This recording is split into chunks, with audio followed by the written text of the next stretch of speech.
Yes, yes, people, welcome to Fozi TV. What is going on? What is going on? Another day, another stream.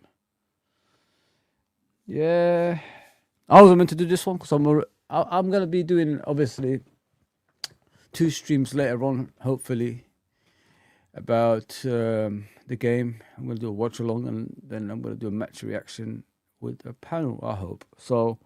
Yeah, it's gonna be a very, very interesting day today. I'm off, people. I'm off. Finally. What can we say, people? What can we say? There's a lot. There's a lot to talk about, isn't it? There's a lot to talk about at the moment because of what we keep on hearing at Liverpool Football Club at the moment about Arne Slot staying and all that stuff.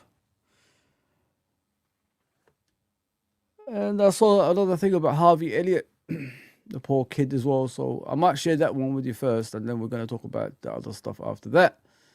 It's a couple of streamers obviously sharing their concerns about this manager staying and the lack of ambition in regards to Liverpool Football Club. In my opinion, that's how I see it. If you're keeping a head coach like this, that means you ain't got no ambition in the first place. And there's something I said 3 weeks ago. I got the actual evidence that I said it 3 weeks ago.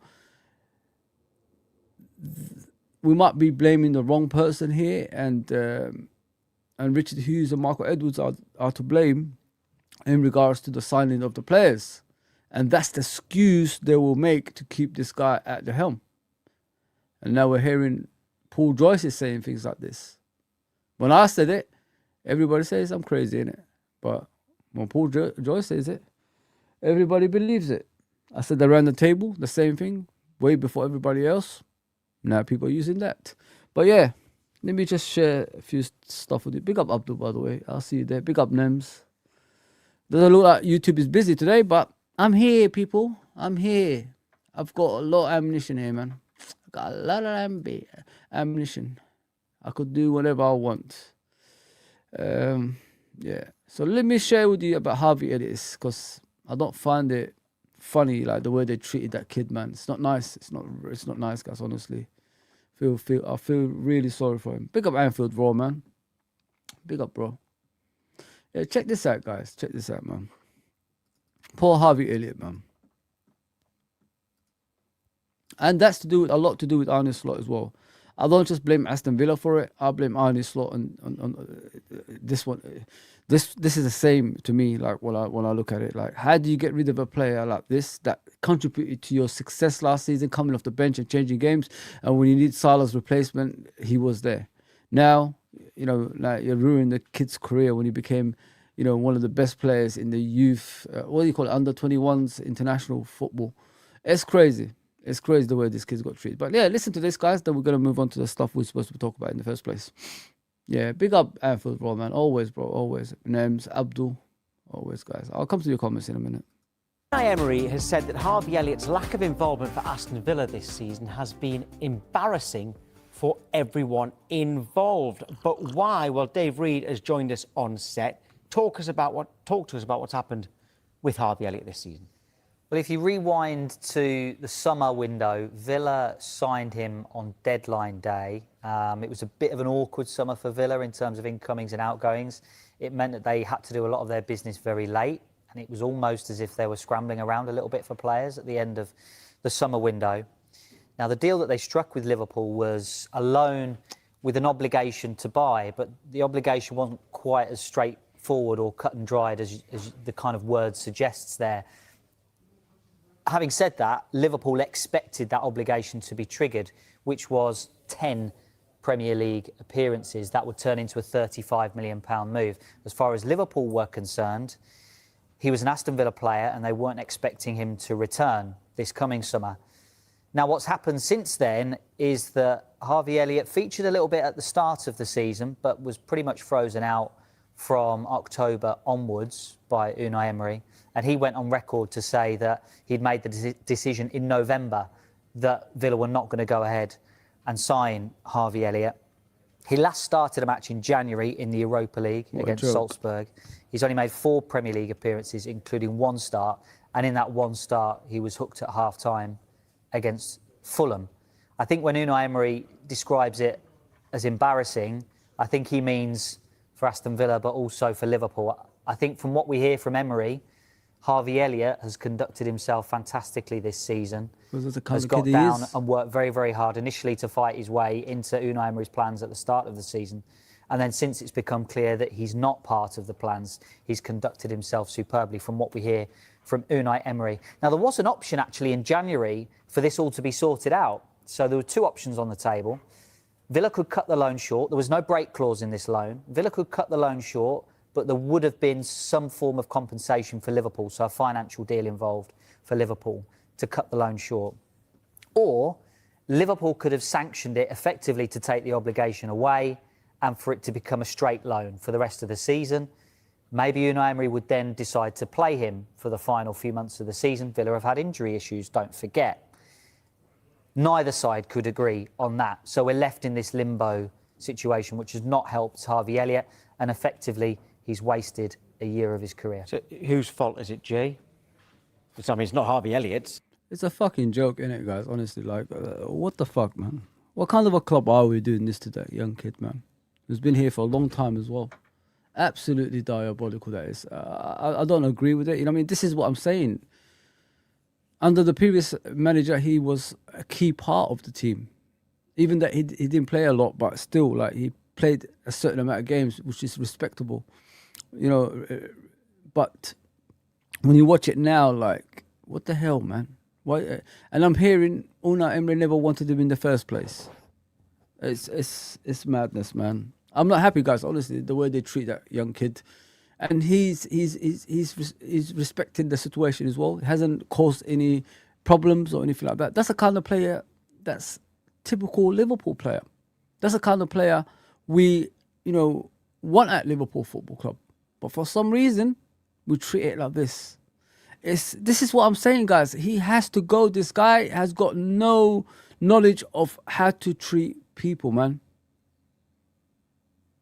Oh, man. I feel so bad for Harvey Elliott, honestly. Like, I can't believe it, guys. Honestly, I can't believe we allowed this to happen, man. Poor kid, man.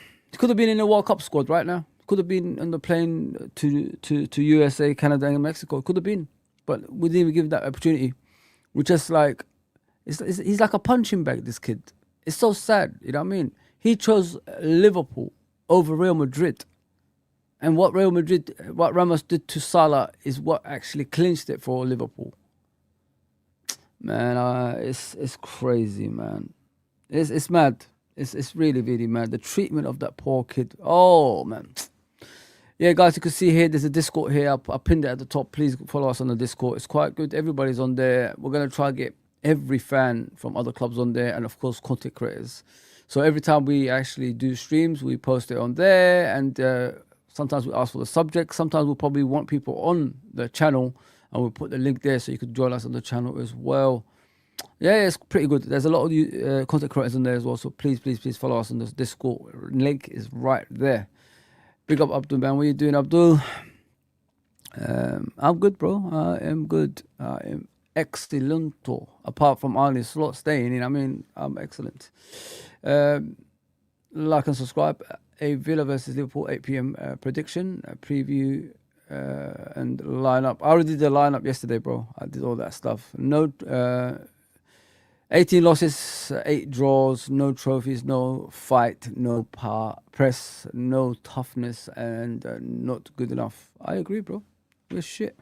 I'm not going to sit here and tell you we're great. We are rubbish, bro. I'll come to the other comments later, bro. No worries, man. Big up Nims. Big up my brother, Anfield Raw. Big up, bro. Big up Tony, man. I'll see you there. Yeah, the YouTube's not that busy today. It is what it is. I'm not going to cry about it.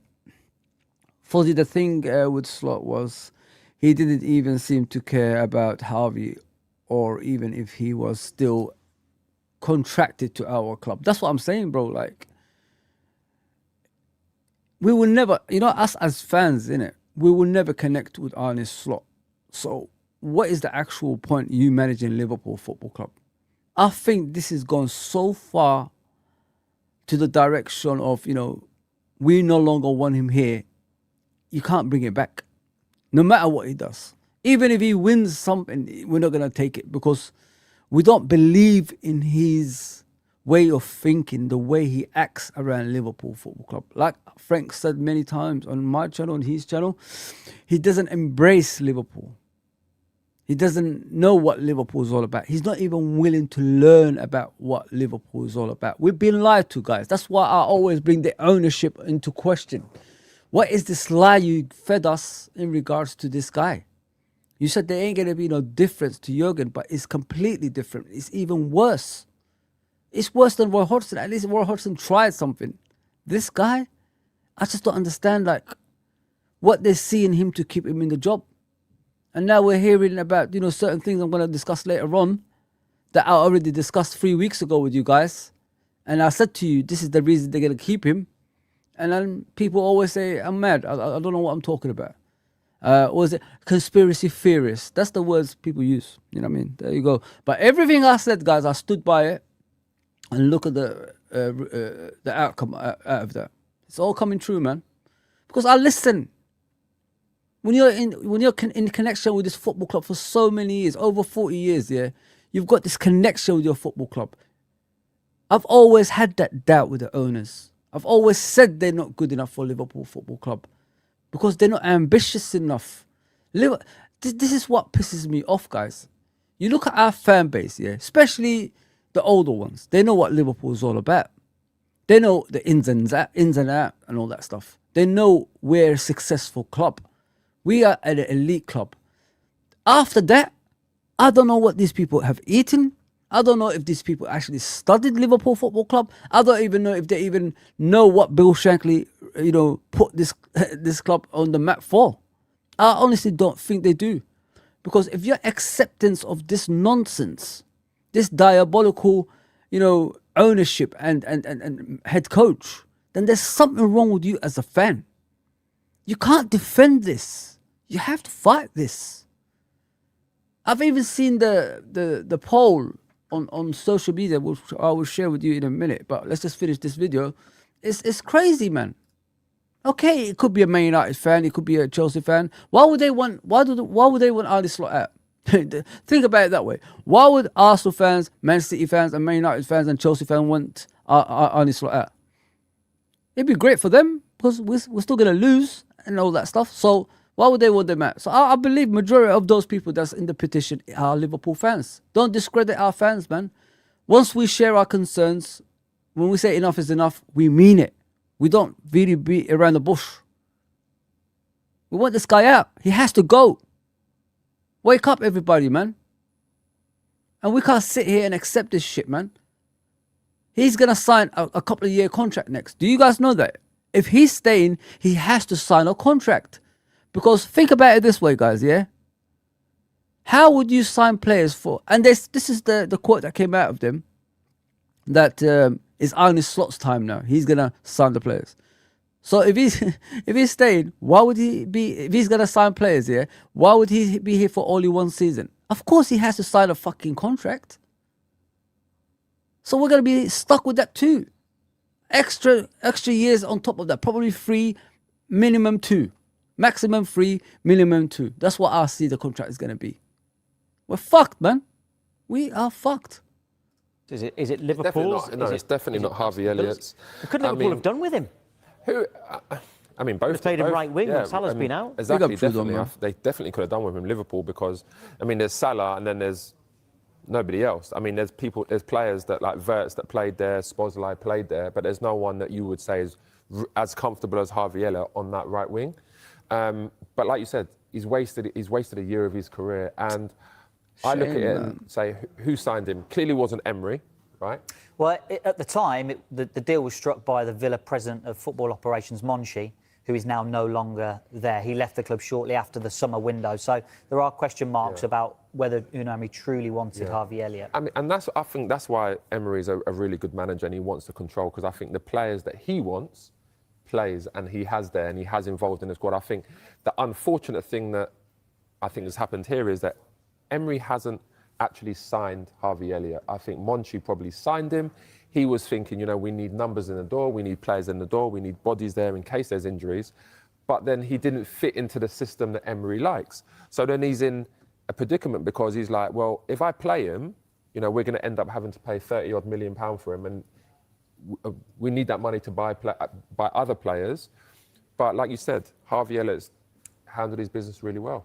He's gone in there, he's not disrupted the dressing room, he's trained really hard.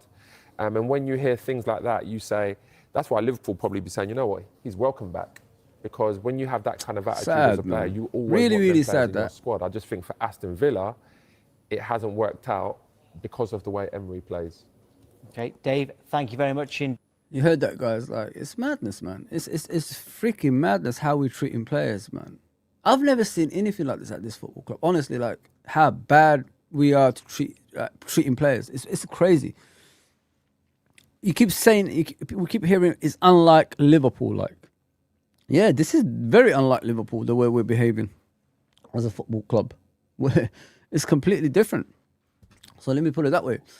Big up Tony, man.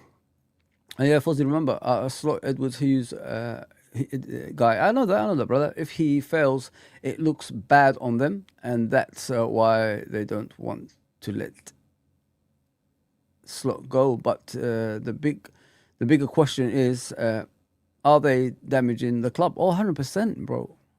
100% they're damaging the club, mate. As I said, we're only 70% into this disease, this virus, this disgusting thing that's going around the football club. So much so the players are not even playing for the head coach anymore. They've got their own little WhatsApp groups. They've got their own, crew. There's always a crew somewhere, bro. That's, against the manager. You look at the performances. Some of them don't even try it. The guy actually said, what did he say? He said, I gave them tactics. They didn't follow it. That's what he says in his press conference, by the way, guys. That's the kind of head coach that we got. Instead of like hiding it behind the scenes, he just says it out there. I gave them tactics and they didn't follow it. That's why we lost or drawed. That's what he says. What kind of a head coach says things like that? It's madness, man. Sometimes I think I'm mad or something. Am I watching this in a different way? Or is he saying the wrong things when he's speaking? Look at that. Look at the petition. It's gone to 4 million people. It's heading towards 5. It's crazy.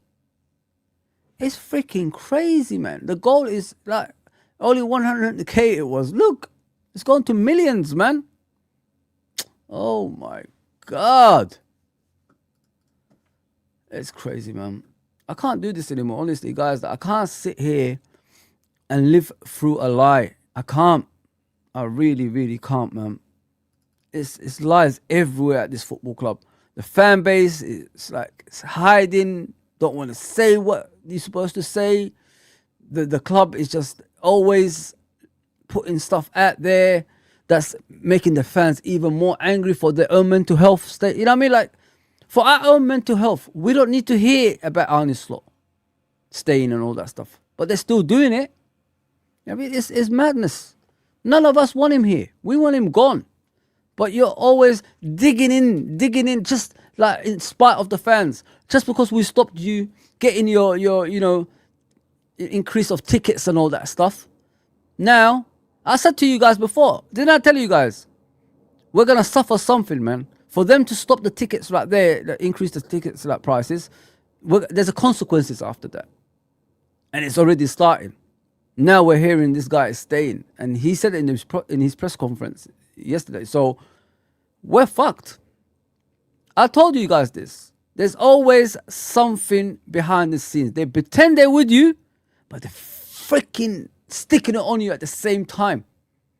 All that stuff, all that things we put at Anfield, the papers up saying, you greedy, whatever it was, against the owners for them increasing the ticket prices. We're suffering now. Now they said, this is what these people do. I keep telling you guys, this is what they do in their own country.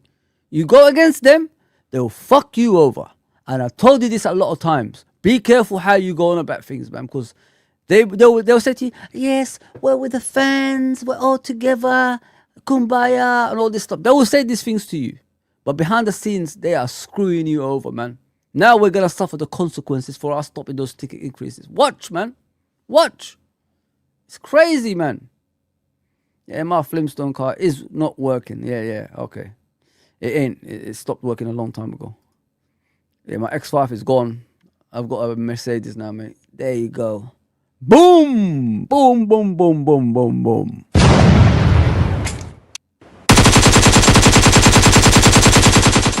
That's for you, Nems. Revenge. Oh, where's Rohan, guys? I was waiting for Rohan. Where is he, man? You know what I mean? Rohan, where are you? If you're watching this, come on. Look, come on the stage, man. I'm here at 2 p.m. Man of my word. You know what I'm saying? Man of my word, man. Where are you? Fozi had to spray paint. Spray paint. Come on, Homer Simpson car earlier today. Yes, bro. There's nothing wrong with mine. It's not Homer Simpson car, actually. It's my car. Don't try that, bro. So if you don't believe me, I said this 3 weeks ago, guys. There's the video. Let me share it with you, man. It's so obvious what happens at this football club. Honestly, like it's madness. Sometimes I think to myself, am I mental or what, man? Like, can't people see what they're saying? Are they blind? Yeah, this is the video. Check it out, guys. This is 3 weeks ago, by the way. It's not a new one. It's like 3 weeks ago, before Paul Joyce said what he's saying. What's going on, my brothers and sisters? I hope you're okay. Another stream. Premier League is back over the weekend. I'm not looking forward to it, but it is what it is, if you know what I mean. We've got to, like, accept it for what it is, if you know what I mean. So,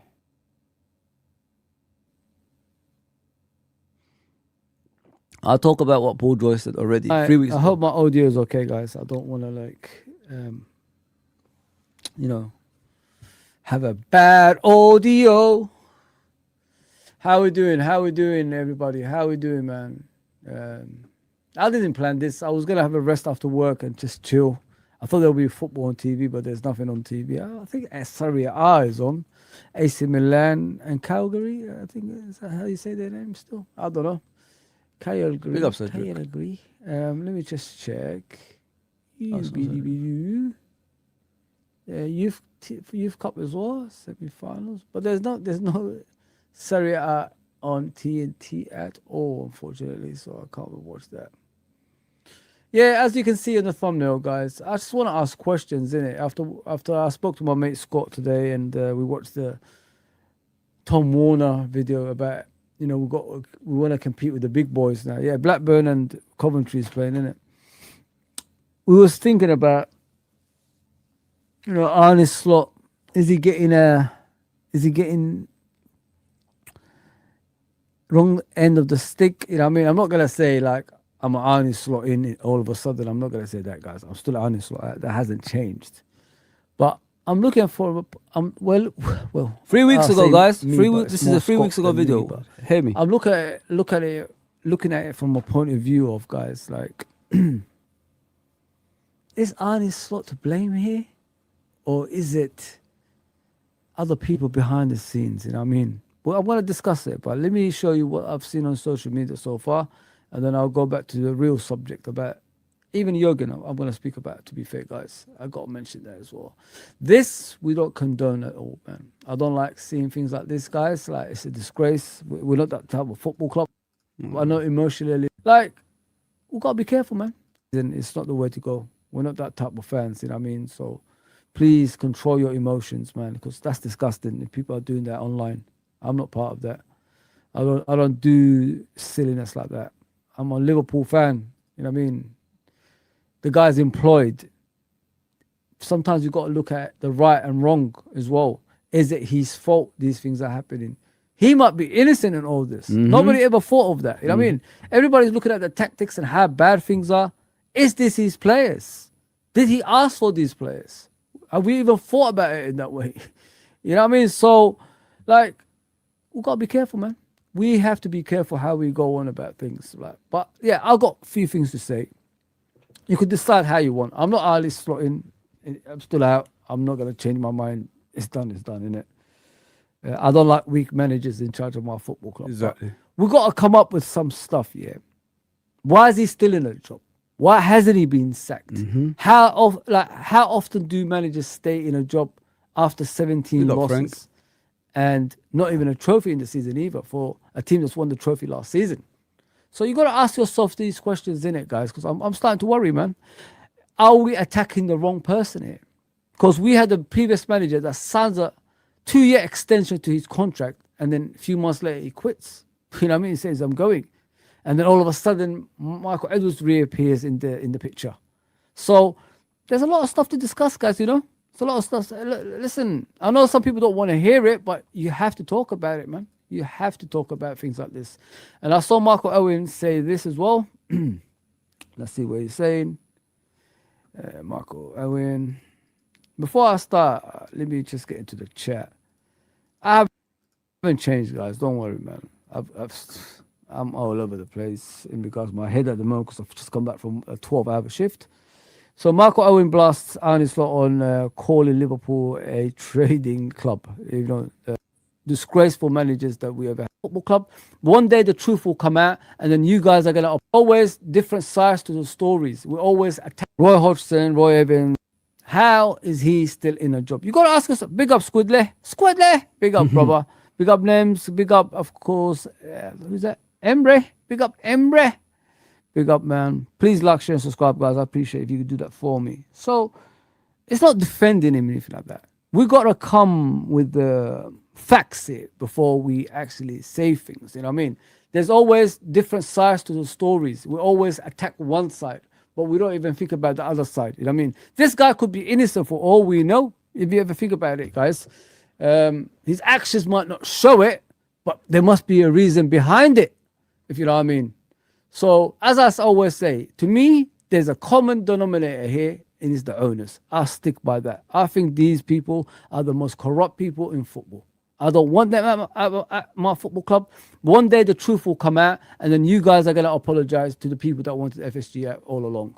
You know what I mean? We're still talking about they saved us 16 years ago. That should tell you enough. We're still talking about them saving us 16 years ago when we're not even winning titles consistently. We're going to be without a trophy this season, guys, when we was champions last season. That's criminal offense as it is, if you know what I mean.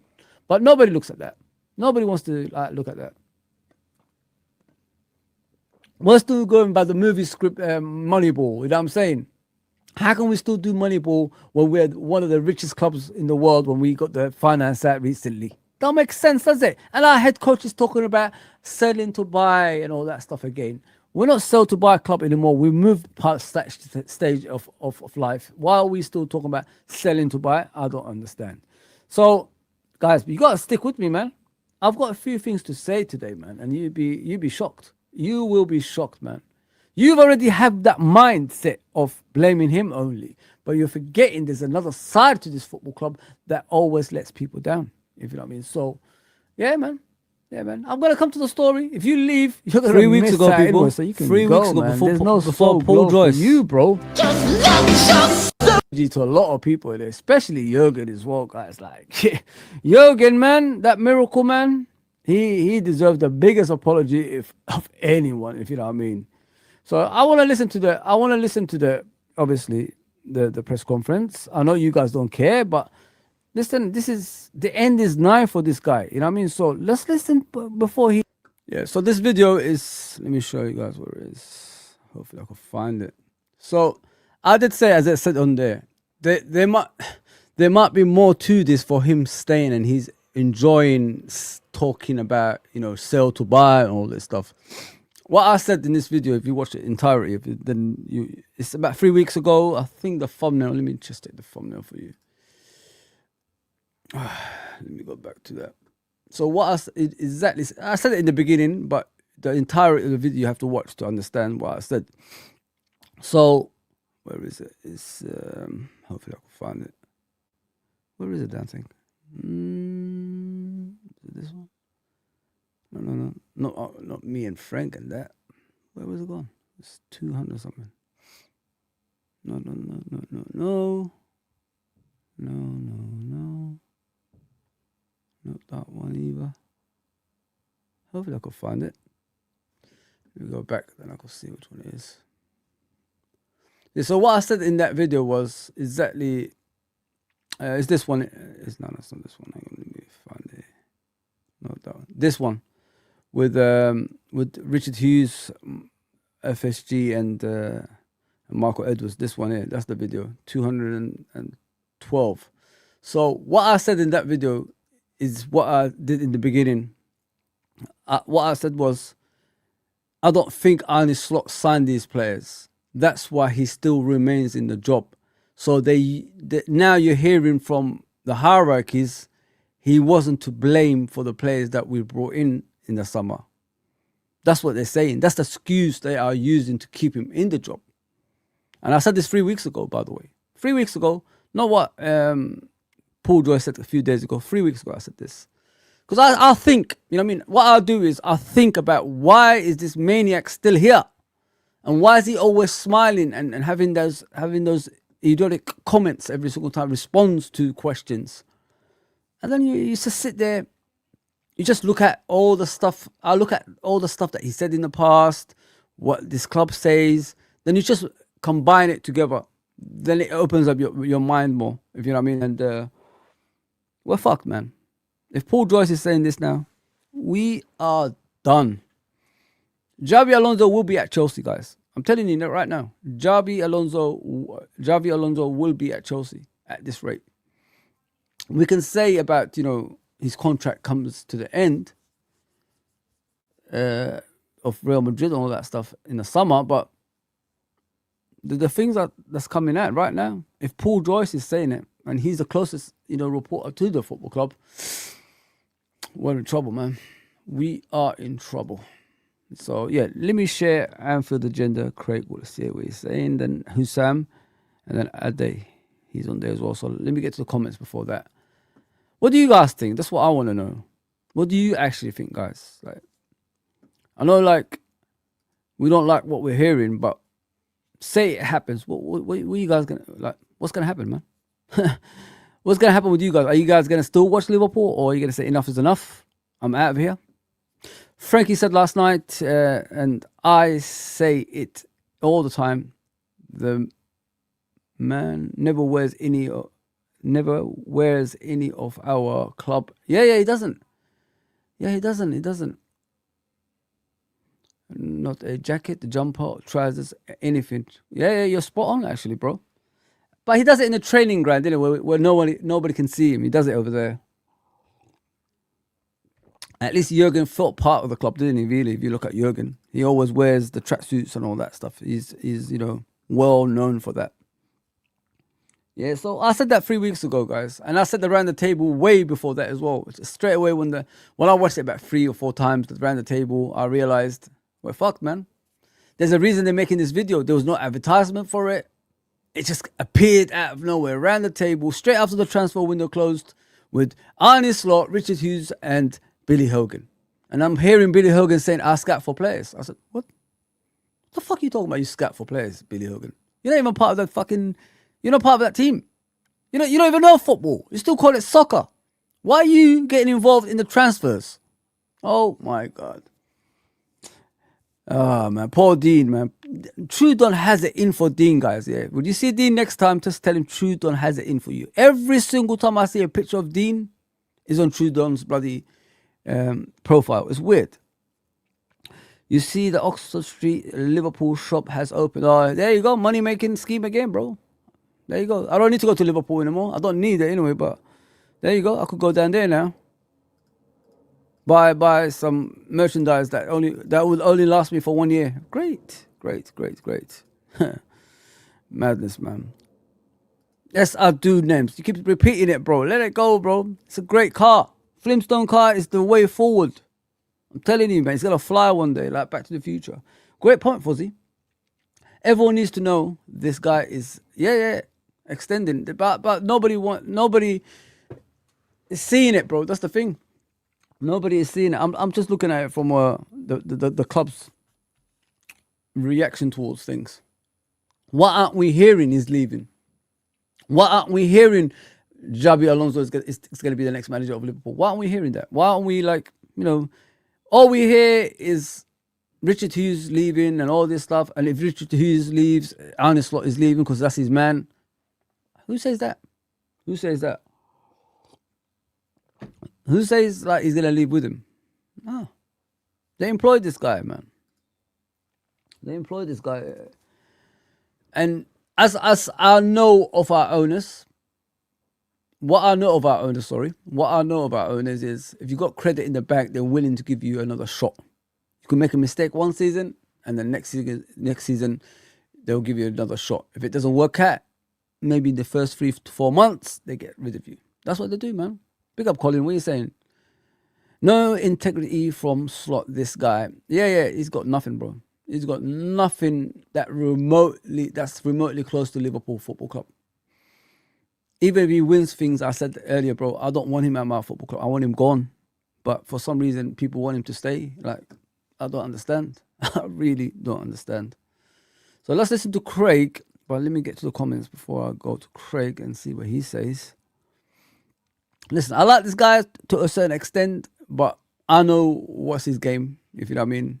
When he didn't get the invitation to Liverpool, like other YouTubers and all that stuff, then he started coming out and saying some outlandish things. Is he consistent? Was he consistent before? That's what I need to know, if you know what I mean. Is it because he's rejected from the football club that he talks like this? That's what I want to know as well. Maybe we as a club might go back to a manager system, especially with Hughes linked to join his mate over in Saudi Al Halal. Yeah, I hope so. I really hope so. He could fuck off too. I'm tired of these guys, honestly, bro. I am tired of sitting here every single time. Big up Gene, I see you there. Big up TW. Big up Daryl. Big up Uncle Frank. Loved your show yesterday, mate. I was at work. Loved it, mate. Loved it. I loved everything about it, man. Keep doing the great work, Uncle Frank, because you're picking up, my friend. You're picking up. You're picking up, man, and you deserve it, my guy. Love your channel, man. Jurgen Klopp used to build their squads with characters. Hughes, if the man responsible has just brought names, not actual players for a system, who can tell me what exactly was the Isak and Ekitike deal? Yeah, there you go, Anfield Raw. To me, as I said many times, Anfield Raw, if Jurgen can work with the likes of Nat Phillips and Reece Williams and get top 3 with those players in a better season than this one, it just shows how much of a downgrade of a man manager that we have at our football club. He's struggling with Van Dijk, Konate, Gomez, Robertson, Kirkes fit, bro. He's struggling with that. And he's playing midfielders as a centre-back and right-back right now. It's not like the squad is completely broken apart like in that season with Jurgen when all the defenders were injured for the whole season. And some of the midfielders as well. He's got everything there. Still. And he's struggling. So if this is the excuse to keep him in the job because it's not his players, then we've got a problem at Liverpool Football Club. Because the players he's using ain't that bad. They should be challenging for a league title. At least top 2. Maybe 3, at most. That's what it should be. Because in the beginning of the season, when we looked at these players, nobody complained. Everybody said we're going to win the league. Everybody was afraid. Our rivals were like shaking in their boots. Some of them shit their pants, like Hamza. Hamza was on Twitter telling all the Newcastle fans, telling everybody who he can tell on his little platform that Liverpool should not sign Isak. Hamza. He thinks he's football. That's what he thinks.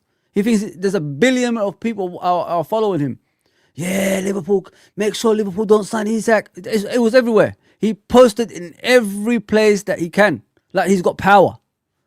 And I said, what the hell is wrong with this guy, man? Now look at him. Now we got Isak. Has it made things better, Hamza? No, because you don't know football, bro.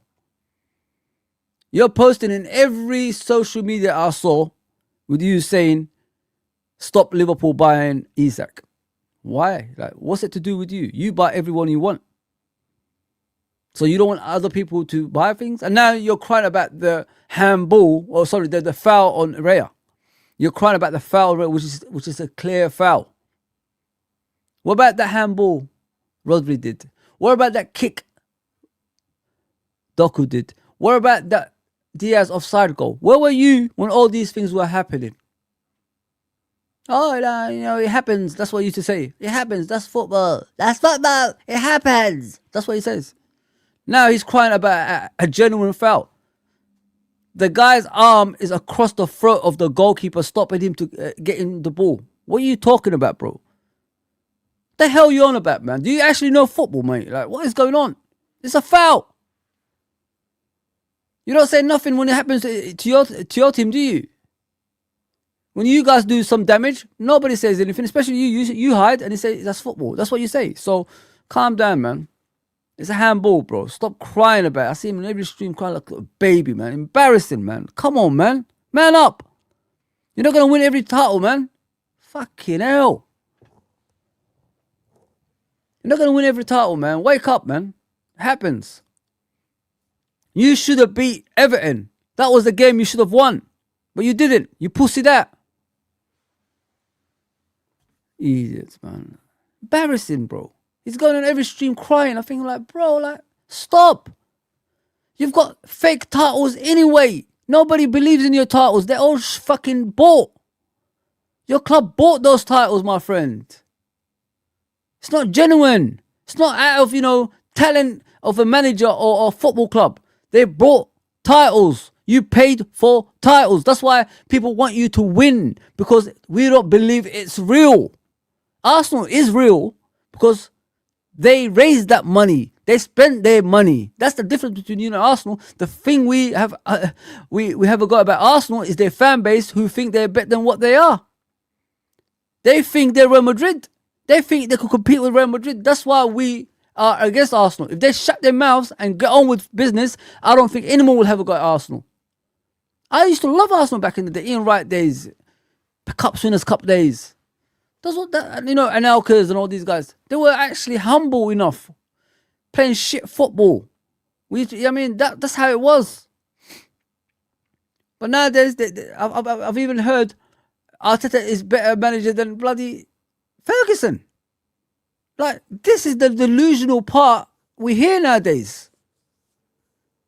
Klopp, we're hearing Klopp's name as well. We're hearing Rice is better than Gerrard because he's won the Premier League. It's madness, man. It is madness, mate. John Henry hasn't confirmed anything about Slutsman's staying. Keep the faith. He's going. Please, Frank, please make that true, man. Because I just want to see that yellow banner every day I wake up, bro. I'm getting older every day. I don't want to, like, be here when I'm a skeleton, still in my chair, just a skeleton here. I don't want to be like that. Just want the guy gone, man. He's the same age as me, unfortunately. So he's got a longevity as a manager. I just want him gone. Please, Frank. Deliver information to us, man. That is going. Oh, it's hard to watch, Frank. It's hard to watch, my friend. Yeah, I hope Frank's always doing well, man. It's getting better. Frank is the man, mate. Frank is the man. Always, always. Listen, please go subscribe to Uncle Frank. Please, please, please, guys. Every Liverpool channel, go and subscribe to them. That's what they're all about. That's my people, man. The genuine people that tell the truth. That don't try to use a smart, you know, way of thinking and calling other people names and all that stuff. Just tell the fucking truth, man. That's all we needed to do. Tell the truth, man. All this stuff, conspiracy theories and all this stuff. Just shut the fuck up with that crap. You either want to go out or stay. Just tell the truth. Don't go like going around the bushes because you're peeking through. Oh, is Redman TV ready for me yet? No. Is Ironfit crap ready for me yet? No. Don't do that shit, man. Tell the truth. Don't be afraid. Fuck those channels, man. Big up, Daz, man. Big up, my bro. I hope he starts tonight, man. But I've got a feeling it's going to be Mama's Dashvili anyway, bro. That's what I think. That's what these people do. Have you ever noticed why YouTubers are conservative? That they don't say what they feel? It's because they're afraid they might not work with Errols. They might not work with Mate, whatever his name is, and all these fraud people that, you know, benefit from our football club. That's why. People are scared, man. Tell the fucking truth. I ain't scared. What are they going to do to me? I don't want to work with them. Got my own life, man. Don't need these people. I'm too old for this shit, man. Oh, one day I dream of working with the Redmond TV. Oh, I can't wait to work for the Redmond TV. You know, it could expose me to the rest of the world. Redmond TV. Man, Redmond TV. Splash, splash, splash. Caution signs everywhere. Splash, splash, splash. Nah, bro. Fuck off. Allow those fake scousers, man. They're not scousers. They're fake, mate. No. Splash everywhere, mate. Splash everywhere, man. Allow these people. Tell the freaking truth, man. If you don't tell the truth, this asshole is gonna stay, and we're fucked. We're gonna remain here forever. I mean, like, come on. We had Roy Hodgson once. We had Brendan Rodgers once. We had these terrible managers once. You think like, come on, man. Now wake up. These guys don't always hit the jackpot with managers. They don't. They once, and that's Jurgen. Don't get me wrong, Kenny Dalglish did pretty well, but Kenny Dalglish was never coming back to be a manager. He was just steadying the ship. That was it. It's not the Kenny Dalglish of 20, 30 years ago. It's not the same guy. I mean, the guy's not interested anymore. He loves retirement. I mean, he loves being the emperor at Liverpool. That's what he is. They got lucky. Lex said it. They got lucky with Jurgen, man. They got lucky with Jurgen. And not only that, not getting lucky, they didn't expect that success, you know what I mean, with Jurgen. That's another thing as well. Because the limited resources that he was using, and plus they told him we're building stands, we might not have a lot of finance for players. You know what I mean? So he was already told in the beginning and things like that. So he had to work with some sort of, way, which was his talent. He was just a talented manager. He was a man manager. He will make you think you're the best player in the world when you're not. That's what Jurgen was all about. That's the incredible side of some managements, man. They're miracle workers. Hendersons and all these guys, they should not be winning Champions Leagues, but they did. Madness, mate. Absolute madness. They should nowhere be near Champions League football. Hell no. Yeah, it's crazy. Yeah, I got this guy. Let me just see what he's saying. And also, hope the family are well. Alonso will be here, lads. Stay strong. It's, I don't know, like the Chelsea stuff, it's starting to grow more. In The Guardian, they said, Chelsea players believe Xabi Alonso is the ideal candidate to become their next head coach. Talks with Alonso's camp are moving in the right direction, and the feeling in the dressing room is the former Real Madrid and Bayer Leverkusen manager is the man to get them back on track. Meanwhile, at Liverpool, our dressing room are looking around going, oh, half the lads are leaving. Why are they leaving? They're leaving because of the manager. Oh, shit, I'm stuck here with him? Yeah. You know the guy who you went invincible with in Germany? He could come in, but we said no. Because we don't like happiness. We don't like things going in the right direction. We don't want to win. We just want a puppet who doesn't talk back, who doesn't have strong opinions, and who chases players out the door. That's apparently the new gold standard at Liverpool. Like, there's not one part of me that doesn't think that the likes of Florian Wirtz, Jeremy Frimpong, and other people in that Liverpool dressing room aren't praying that Alonso gets the job. I'd love to know. I really would. And like Chris Williams said, watch when slot goes or players leave. It will come out. Oh, yeah. The truth will come out. There are problems at this football club, and they're problems of our own fucking making. Yep. Didn't think we'd get to the end of the season and see Liverpool players manager nominated for the Premier League end of season awards. Didn't think we'd get to the end of the season and see no Liverpool players / manager nominated for the Premier League end of season awards. You see, guys, we don't even get nominated anymore, man. You remember in the club? Always Ballon d'Ors, Premier League Players of the Years, even in a bad season. Nowadays, we don't even get a look in. Forget about, getting nominated. We don't even get a look in. We're an embarrassment. We are an embarrassment, man. That's what we are. We are an embarrassment to this football club, man. Everything this football club represents, we've gone, man. We've gone. Oh, it's so sad. It is really, really sad. Big up, Gene, my lovely Gene. Big up, as always. As always. I have to go through the comments quick because, apparently I read too slow. You know what I mean? There you go. Here we go. Big up, Gene, always. Big up Daz. Big up Anfield Raw. Let me just go through the comments. I don't want to miss out on anything here. Love you guys for helping me out as always. I don't deserve it. You know what I mean? I'm a negative fan, as they say nowadays. I'm not the positive Fozi anymore. But it's okay. It's okay. I could be negative as well. It shows you I've got different sides to me. It's not always the same, is it, guys? No. It's not always going to be the same boring shit that I need a panel every single time to talk about things. No. I'm going to tell the truth. I'm going to be me. That's it. I can do me. I can do Fozi on his own. I can survive. I will prosper one day. I'll be leading the charge of Arnie Slot out with my own banner outside Anfield on my own. I'm going to go visit my sister soon. I'm going to do that, man. I'm going to do that. I'm going to get Arnie Slot banner made for myself, and I'm going to stick it outside Anfield. Don't care. I mean, I'm not surprised. Outside of maybe Dominic Szoboszlai, there isn't a whole lot we could really be angry about for them not being nominated. I mean, even the month recently where Slot did get nominated, 33% of the managers were nominated for that. So all he had to do was have a few wins and he scraped in there. Big up, Connor. Look, big up, Genghis. Like I've said, Liverpool fans can't be fooled.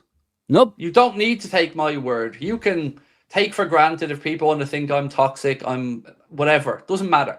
Look under the posts. Look under all their posts. Where is he? Look on every video that they put out. Look on every press conference. Look underneath. Pay attention to the comments, and you'll see the same thing over and over again. He's right. If when you see the press conferences, Arnie Slot is everywhere. Yeah, where's Redbird, guys? I hope he's okay, man. I hope Scottish Bear, Redbird, all the regulars, man. I really, really hope they're okay because I haven't seen them for months, man. It's crazy, man. Yeah. You know me, guys. I always check on people, man. I really hope they're okay. I really, really hope they're okay, man.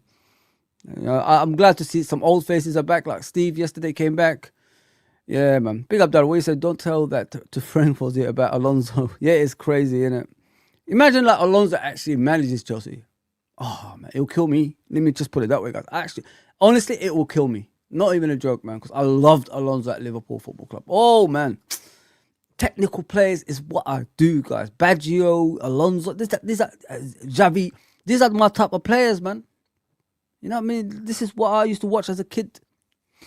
And that's what I will like. I've always loved about Alonso in that midfield, in the midfield role, just in front of the defense, making those passes to Gerrard, Torres, and the wingers and all that stuff. I really, man.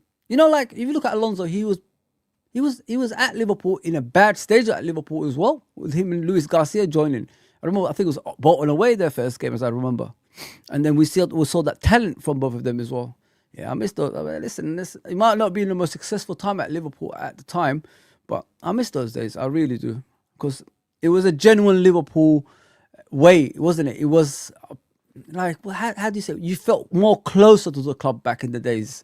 We might have not won the championships as we did with Jurgen, but the closeness to that club was there. That's what I miss. I don't feel close to Liverpool. Since these people have come in, the Cowboys and these two other Cowboys come in, I don't feel close to our football club. We don't know anything about our football club. It's a business, and people are accepting it to be a business. That's what I don't understand. When we're a family club, we're a together club.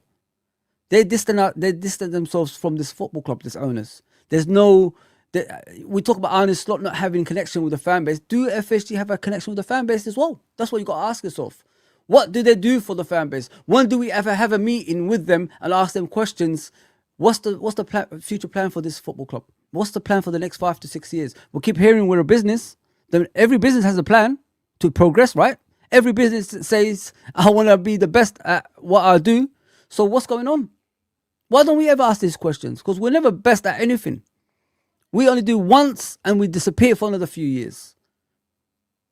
Someone told me once, who supports the Red Sox, Fozi, don't expect these owners to be the owners that you want them to be, like backing the manager, backing the football club continuously in regards to finance in the transfer window, because they are the type of owners who are moneyball, which means they don't really spend a lot. They will go and get players who are probably at the bottom of the barrel and then hope to make them into something. And the titles don't come along that soon as well. They said like it's like every 5 years, and then you look at this. I said this way before, that way before we won our second league title recently, of course. And then you look at the distance between the years of both titles. It's 5 years, same as the Red Sox. They do that as well at Red Sox every 5 years. If you're willing to do that, guys, like that's crazy. Which means they have no interest in domination. Never. They're never gonna have that. And then you look at the 16 years, every opportunity that we had, we won trophies, we've always waited for the next one. So if you look at when we won the Champions League, John W. Henry said, we're going to invest right after that Champions League win at Madrid. He said, we're going to invest heavily in the team, we're going to do this, we're going to do that.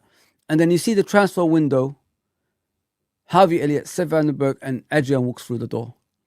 We get into the new season. Obviously, we win the league, but we wanted to win the Champions League and retain the Champions League and the Premier League at the same time, didn't we? That's what we wanted. And who made the mistakes for the goals in the Champions League? Poor transfer window. Adrian. There you go, people. When you buy poor, you become poor. We got at the Champions League because we didn't buy the right backup goalkeeper for Alisson. We brought in a goalkeeper that's nowhere near a Champions League team or a team that's competing at the top, or a second goalkeeper if you call him as well. Considering Alisson gets injured every season anyway, so you need a top quality goalkeeper to be his backup. So they intentionally got us these cheap players, which made us lose the Champions League. Okay, we won the Premier League, it's okay, but we lost the Champions League. Are we forgetting that season? Atletico Madrid at home. So there you go. Morata, whatever his name is, scored, and a few others scored in that game because of Adrian's poor performances. The left side was free. This is how good goalkeepers do, guys. The left side was free, full of players that's empty. You know where Adrian kicked the ball? Where it was busy, in the middle of the pitch. That's the quality they brought in that season. And this is the same owner that's saying to us after the Champions League final, I'm going to invest in the team. You buy poor players, you become poor. And that's why we didn't retain the Champions League that season. Obviously, we won the Premier League, but imagine the Premier League and the Champions League. We were strong enough to do that if everybody was fit. But Alisson wasn't fit at the time, so we put an Adrian in there. Didn't get us a more than capable replacement for Alisson as a goalkeeper. You don't have to be the same as Alisson. You could be just slightly below that and be a backup goalkeeper. Adrian, West Ham reject. They didn't even want him. And that's who we had on our bench. And that's the one who replaced Alisson. See, guys, that's what I'm trying to tell you guys. When you buy poor, you become poor. That's why the performances you see every single time is up and down, because we don't buy the right players. If we buy the right players, we actually shorten the squad. We do this every single time as well. Okay, we're going to buy 4 players, for example, but we're going to get rid of 7 or 8. That's what we always do. So you look at the bench. When we need game changes, what happens? Nothing comes from the bench. Every single time. But nobody looks at that.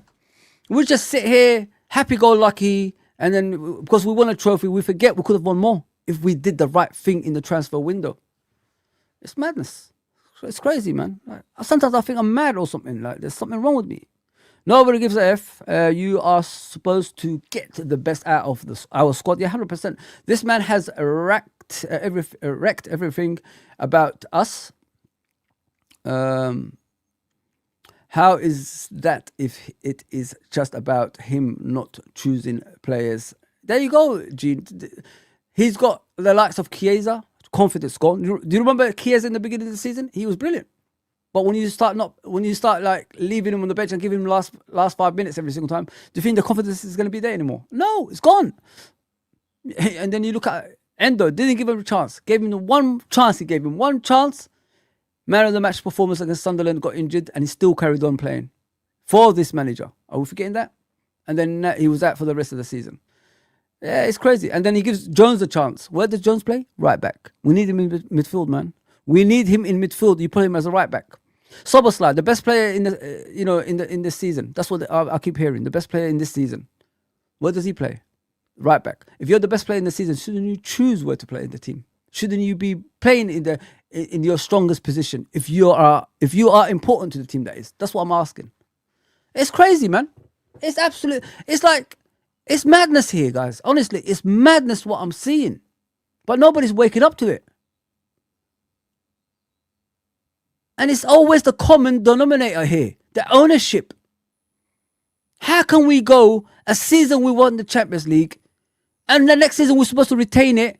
We brought Adrian. Adrian cost us the Champions League because poor buys. That's what it is. You bought a poor player in, which reflected that game against Atletico Madrid at home. That's our home. We're supposed to win at Anfield. You give us Adrian in goal when we should be having a better player than Adrian in goal. It's madness, man. It's crazy. It's oh man. Every single time we complain about the manager, the manager is shit. I know, but start saying something about these people, man. You've got nothing to be scared about. Ask questions. What's the plan for this football club in the next 10 years or 5 years? What's the future plan? You're a business, right? Show me what's the future plan. Every business has a future plan. Come on, man. Wake up. What are you saying, Tough Sir, bro? We have to just wait till the end of the season is... we just have to wait till the season is over. Let's see. Yeah, listen, it is what it is.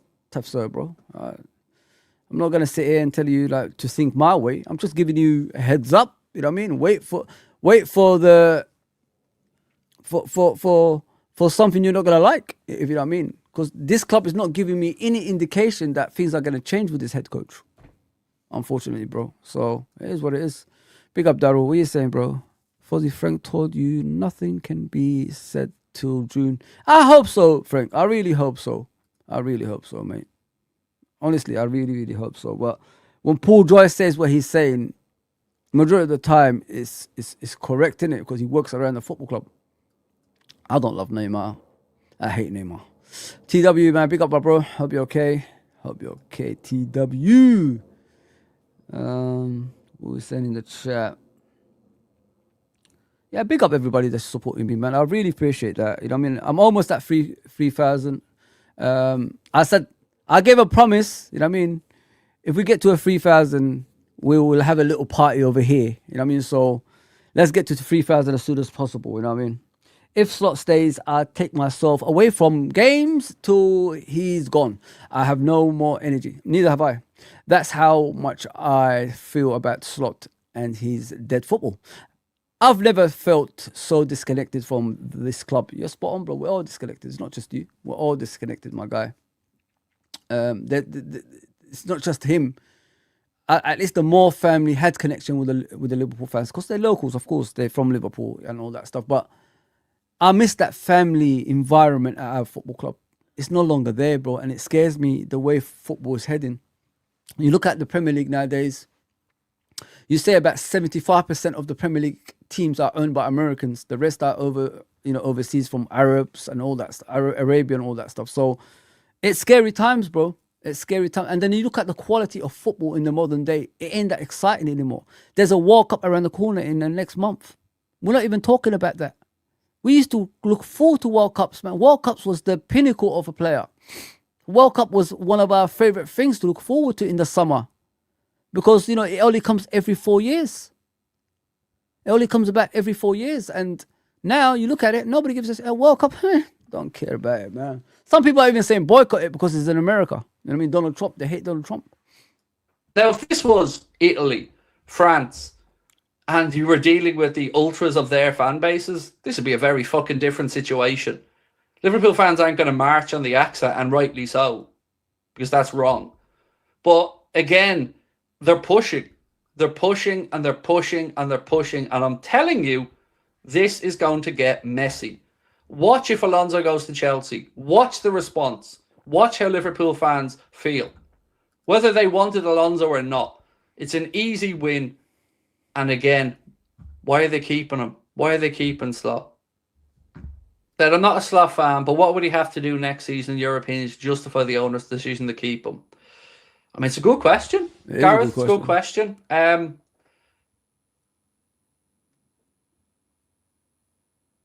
We'd have to challenge. for the title. Like, realistically challenge. I'm not saying necessarily we have to win it, Gareth, but we have to challenge. And then we have to win a trophy. That would probably be it. At least a trophy and a challenge. But even with that, Gareth, I hope they understand that even with success, the buy-in for the manager is just not going to be there, because it runs too deep now. Yeah. And people are too far removed. People have made their mind up. And I really think that there will be, yes, a section of Liverpool fans that maybe can be swayed one way or another. Maybe if the team goes well, they'll feel happier about it. But there's another section of Liverpool fans that just don't, for want of a better phrase, like the cut of Slot's jib. Yep. They just don't like the way he carries himself. Nope. And that's not going to change. Because it's easy when you're being praised, like I've said many times. When you win stuff and people are telling you how great you are, it's easy.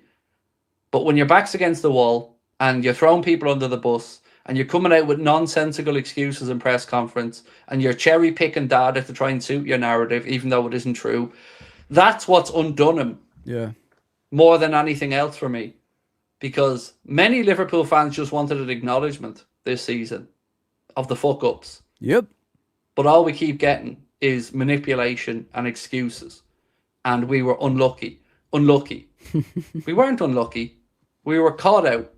We've been spoofed. And they don't want to admit that. It really is mind-boggling. Maybe if FSG... You see, guys, like, he's 100% right. Let me just rewind that a bit. He's 100% right. Like, if you accept, obviously, the problem you caused, everybody will be fine. You know, like, at least people will react to him in a positive way, and he's not even doing that. Yes, I have a pet dinosaur, Trudon, you freaking snake, man. Yeah, I mean, you're heading towards this time, right? I'm telling you, mate. And I even got this. Rohan.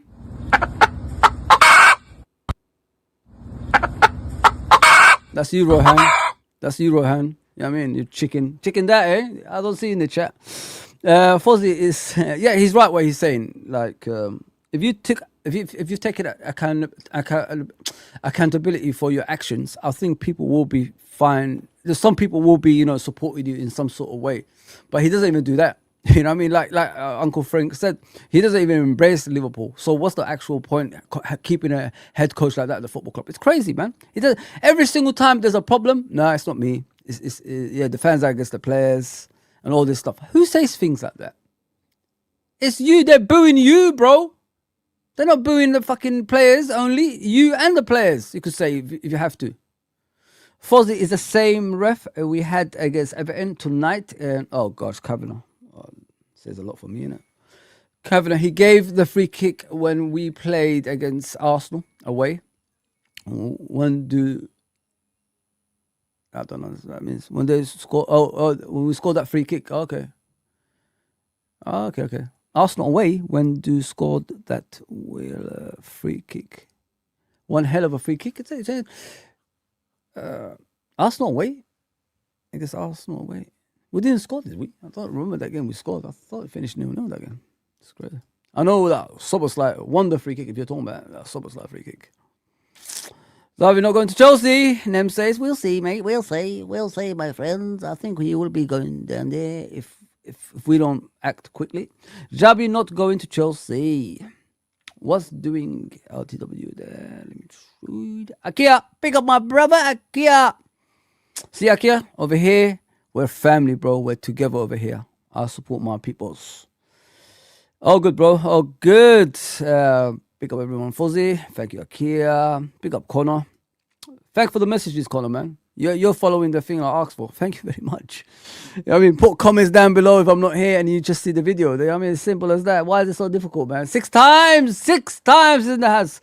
Afternoon, Fozi. Sorry, I'm late to the stream. Why do you have to be sorry, bro? It's all sweet, man. It's all sweet. Here's my brother, the longest serving Fozi, you know, TV fan, Mr. Connor.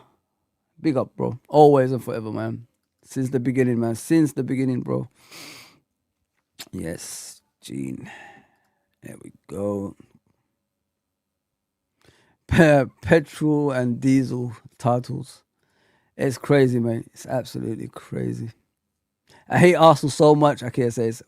Everybody hates them, bro, but they're gonna win the league. What can we do? We can't do anything about it, bro. You know what I mean? We're not doing anything to stop them winning the league. So, you know what I mean? What? It's too late. It's too late, bro. If we at least did 40% of Liverpool, at least run about and win games that we're supposed to win, we will be champions right now, bro. We could have a bad season and still be champions, my guy. But no, we didn't choose that. We just make excuse after excuse after excuse. I'm tired, bro. I'm really, really tired of taking rubbish, man. Talking rubbish all the time, man. 40% Liverpool could have won the league this season. Just 40%. 40% effort, I mean. Just 40% effort would have won the league for Liverpool. And we couldn't even do that. Forget the fans. The football is straight haram. It's very haram, bro. I don't like what I'm watching. Like, you know, imagine people like me, Frank, and Daryl. You know, the older fans, yeah, and TW and that, John Conway, Ethic. Imagine us, yeah. We grew up. Well, Frank grew up, you know, with the best in it. So I screwed Frank. I'm talking about the ones after him. He's seen it all. We've watched Baggios. We watched George Weahs. We watched Ronaldo R9. We watched, you know, Totti's. We watched Del Piero's. We watched Vialli's. We watched Ravanelli's. We watched Van Basten. We watched Gullit. We watched Rijkaard. We watched all the greatest players in the 90s and late 80s, yeah. John Barnes, you could say, and all these guys, yeah. Now look what we're watching, man. Imagine being from that generation watching this crap football that we're watching right now. And Gene, of course, Gene. Imagine that, bro. I grew up idolizing Barnes, man. You know what I mean? I grew up with Peter Beardsley's. I met one of my heroes back in those days, John Aldridge, recently, in the Leeds game, that little shit that put me to sleep. Steve Staunton was part of that team. I met him too. These are the teams I grew up watching. These are the players, Van Basten's, Gullits, and, you know, Rijkaard's, the three Germans at Inter Milan, which is Klinsmann, Müller, and Lothar Matthäus. You know, these are the players I watch. Maldini's, Baresi's at their best. Stoichkov, Romario, Rivaldo, the Nielsen's. These are the players I watched. Now you're giving me Neymar and these useless players, man. And you try to compare them with those players. Oh my God. Football was beautiful. Technical football at its best. Maradona, I watched in his best, at his best. Not when he started, I wasn't born. But at his best, I grew up. Maradona at his best when he used to take on people for fun. And he took that Napoli team from nothing to something like Jurgen did with Liverpool when he first arrived. We had Lamberts, we had Balotellis, we had all these rubbish strikers at the time. What did Jurgen do? Got rid of all of them. Benteke's and shit like that. Got rid of them. Replaced them with Mane, Salah and Firmino. Now look at us, man. The shadow of the team. And then you look at the Premier League. Look at this shit we're watching, man. Corners FC. Throw-ins FC. Where's the long-range shots? Where's the passing go through to goal and put it in the side net in one-on-one with the goalkeeper? Where is that gone? Where's Matt Letizier's of this world? Man. It's sickening. Honestly, it's sickening what I'm watching. I grew up with the best. Do you guys know every single time I used to watch Italian football or Premier League or, you know, Spanish football, I used to just go to the playground, go and practice free kicks, go and practice long-range shots. Play five-a-side, play Wembley, play 60 seconds, if people know that. That's what we used to do. Football was everything to us. Some people were comparing Shearer and R9, believe it or not, back in the day. We used to have a debate about R9 and Alan Shearer at their best. Alan Shearer and R9, is that a question? Is that a debate? But it was possible because people actually believed Alan Shearer was better than R9. I know it sounds weird, but it was like this. Football is finished, man. I'm sick of tired of watching this rubbish, man. Serie A is finished. La Liga is finished. Players are dominating nowadays. Head coaches don't matter. You got Mourinho going back to Real Madrid, trying to be the emperor. It's crazy, man. Oh, sad. Really, really sad. We'll be sitting here one day probably watching cricket or something. I know it's a long shot, but it is. It really is mind-boggling. Maybe if FSG were actually present, maybe things would be different. I don't know. But the two guys that they've put in charge and backed are overseeing failure, and there's no accountability for it. And they'll piss off. As I said, we believe Edwards will go back to the company he founded with Dr. Ian Graham. Hughes, don't know. Maybe he signs on. Maybe he goes to Saudi Arabia, whatever. Don't know. But ultimately, FSG, once again, don't step up to the plate to make the difficult decisions. They can sack a Red Sox coach mid-season, and all of a sudden there's no talk about that. But the talk of sacking a Liverpool coach mid-season has been laughed at all year. And at the very same time, I'm going to ask people... The difference between the Red Sox and Liverpool fans, the Red Sox actually share their concerns and they actually make a big deal out of it. We don't. We've got morals, apparently. We've got morals. It's not the Liverpool way. We keep hearing this every single time from Red One TV. It's not the Liverpool way. What is the Liverpool way then, motherfucker? Let me know what the Liverpool way is, Paul, mate, whatever your name is. Let me know, yeah? Then we could discuss it one day. Because you keep saying it's not the Liverpool way. You wasn't even born over 40 years ago. So how do you know what the Liverpool way is? Because you keep saying it every time. I keep hearing it from you. Were you there in the successful era in the 80s?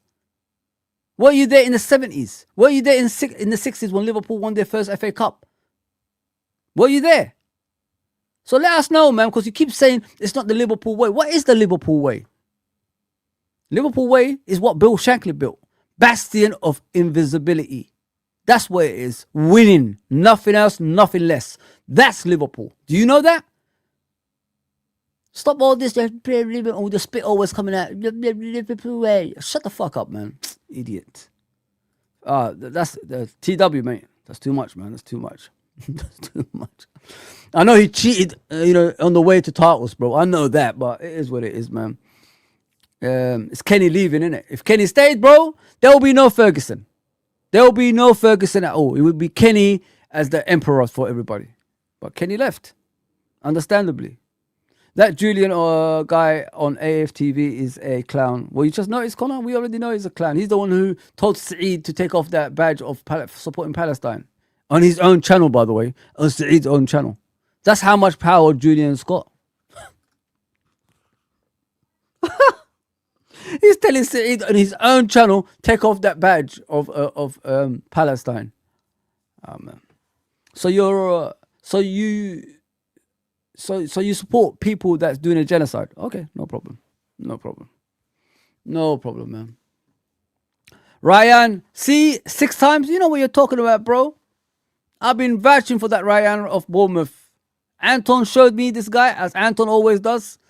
And I looked at him. For once, I listened to Anton. I didn't used to listen to Anton. Anton used to tell me, Fozi, R9. Sorry, Ronaldinho. That's what he was called. I don't know if you guys know Ronaldo, R9. What he was called before. He was called Ronaldinho. He said to me, Foz, keep an eye on this kid. He was in the World Cup 94 team on the bench. He's a striker for PSV. He's going to freaking kill it. I said, get out of here, man. I'm all about Romario and Baggio, man. I got no time for... And Stojkov and Hadji and all them. I've got no time for this. And George Weah, of course. I said, no. This kid came to the Umbro Cup in Wembley, dominated everybody. I said, and listen, this kid's going to be the best. I'm telling you. What happened? R9 changed football. That's how it is, bro. And when I look at Anton's suggestions, sometimes I listen because he knows football. And this Ryan kid, I watched him a few times. He looks brilliant. On the right-hand side, left-footed, replacement for Salah, he'll be good. 6 times is right about that guy. This kid is amazing. He's only 19 as well, guys. So he's got 10, 12 years at the top. So I think Liverpool should be going for it. Forget about all these fancy smashy players like Olise and all this stuff. It's impossible to get them. But this Ryan kid at Bournemouth is the one, guys. He is the one. I just look at footballers. You know what I mean? Anton told me look at him. Watch his, when he started. I looked back at him. He looks, listen, he is what we need. Let me just put it that way. He will be amazing. He will be dominant in that right wing. I think Liverpool should be looking at him. Forget about that heavy spending on these other players. Look at Ryan from Bournemouth. He's the one. Barcola, then Diouf. I hope it's not El Hadj Diouf, man. I ain't going back down there, man. I've had enough of that. Fernandez from West Ham, and we're good to go.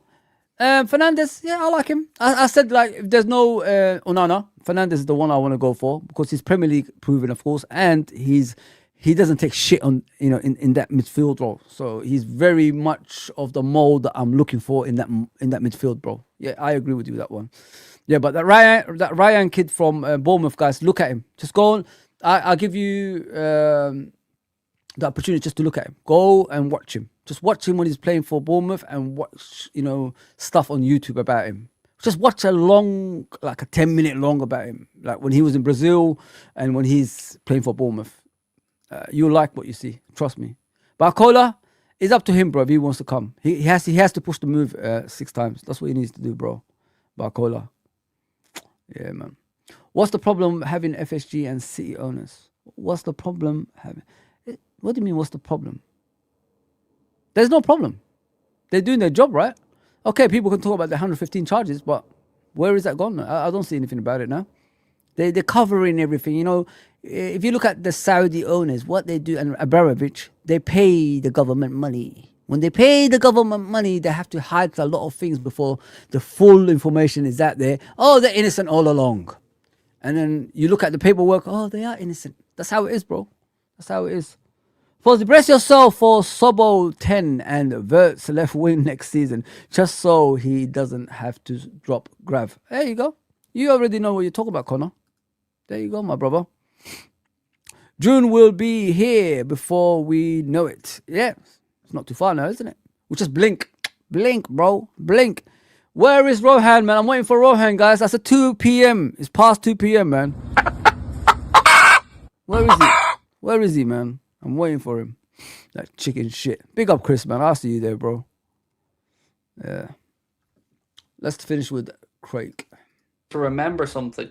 Remember who all these journalists are. Remember all their actions. Remember all the gaslighting. Remember all the bending to the club's will. Remember it. Take names and fucking use it. Yep. Because they deserve every fucking bit of it. All of these people that are winding us up, that are looking down their noses at us arrogantly, yes, sir, and doing the club's bidding, deserve to be called out. And I'm going to continue to do it. And I don't care what Dominic King and anybody else has to say about me. They know I'm right. They can't say anything about me other than I'm toxic and negative, but they can't say I'm fucking wrong. I am right. You are right. He isn't good enough. Yep. Remember this, because these people are going to be trying to get you to subscribe, pay subscriptions to their newspapers, read their articles. Don't do it. Make sure that they know that you know that they're part of the fucking problem. Angry Red Guy said, fans don't want him, petition and booze show it, players stop playing for him, seniors are leaving, even with a certain shill channel want him to go, even when a certain shill channel wants him to go. That's how bad it's gotten. And yeah, Edwards and Hughes think otherwise. Mate, I don't know what to say, bro. I don't know what to say, because you've said what I've been saying as well. Like, this isn't just me. I'm not on my own here. Like, this is definitely a case of there's far more people on the side of they've seen enough. And what I don't know if the club acknowledge or even think about is what it takes for fans to get to that point. Because I know many of you guys, and certainly me, don't do this lightly. Don't get to the point of saying he has to go lightly. Yeah. That's absolutely a last resort. But that's where we're at. And like you said, it ain't going to change. Nope. And why? The why is the really confusing part in all of this. Why are they going to bat for somebody that's clearly not wanted? Is the simple answer to that is because they're not interested in winning. You know what I mean? They are willing to break apart Jurgen's legacy in order for them to make us a smaller club that, in regards to competing for championships. That's the whole aim of FSG. Because I've said it many times, the more title charges you do, the more you have to spend towards that. And not only you have to, sometimes you got to look at it, guys. You don't just spend in the summer, you have to spend in January transfer window as well. And that takes a lot from FSG to do things like that. Look at this season, for example. I think it was about 14 points behind them before January, the top two. If we made a couple of signings, we probably could have, drawn. We've clawed back 14 points deficit before with Man City, and turned it into 1 point. If we did the right things with the right mentality, we could have, clawed that back. And, and at the same time, Arne Slot going back to the Jurgen formation, if you know what I mean, that got him success in the previous season. If we did something like that, there could have been a second league title this season, but we chose not to. They've chosen around November, December time to throw away the league this season. Say there's too much unprecedented circumstances. That's what they say. That's their favorite wordings they put out there. Because of the Jota incident, because of the new players are not integrating with the old players. There's Arne Slot's new formation that they're not understanding. There's so much excuses always. That's what we've become. We've never used to be. Look at Arsenal, always making excuses for their actions. Man United, same. Manchester City, same. Chelsea, the same. Liverpool, you never hear anything about Liverpool always making excuses. If something happens and it's factual, that's when we say something. If you look at the season before last, why did we win the league? We were top of the league. If we beat Man City, I think we would have been 5 points clear if the referee gave us that penalty in the last second of the game, which is Marco Oliver. And you guys know his relationship with Man City, as he always goes to Dubai and, refs games over there. So that's an incident. Luis Diaz's goal, way onside, and they didn't even give us that goal, if you know what I mean. So, and there's a lot of other incidences that combined with that season that we didn't really get to help us win the league. If we only won the league the season after because of David Coote. Don't forget, guys, when David Coote said what he said about Jurgen and the Liverpool Football Club, the way he hates them and all that stuff, all of a sudden we no longer get 12 o'clock kickoffs. All of a sudden referees didn't give us a lot of bad decisions last season, apart from the Everton game, that away game, when he gave a lot of added time and they scored. Tarkowski scored in the last minute of the game. So there's always something that comes into Liverpool for them not to win the league. And then you look at the next season when they were fair on us, they made us, because of what David Coote said, we won the league, if you know what I mean. So when things play a part, it's either we're going to win the league or not win the league. It's just there's a lot of issues at Liverpool Football Club that we've got to work on. But yeah. I honestly think last season the way we won the league, because the 12 o'clock kickoffs were lessened. I think the last time we played 12 o'clock at the time was Crystal Palace away last season, and around October. After that, we didn't play 12 o'clock kickoff anymore. It was just fair. It was just like 3 o'clock, obviously evening games and all that stuff, and then we went on to win the league after that. But when we were doing all this stuff that's going to cause us problems during the season, we never win the league, if you know what I mean. When the referees are against us and, 12 o'clock kickoffs and bad decisions on the pitch, it's just that's when the season goes pear-shaped. And the season before last season, that's how it went. We should have won the league, by the way, guys. Like, honestly, if you look at the circumstances and why we didn't win the league that season is because of bad refereeing decisions. That's what it was. Yeah, it's madness, man. It's crazy everywhere. Everything that happens to Liverpool is because of a certain thing every single time, I've noticed. Machen has the type of face you just want to punch. I agree, mate. I agree. I hate the guy. I really do. He's a very arrogant guy. Very, very arrogant. Very filthy as well, man.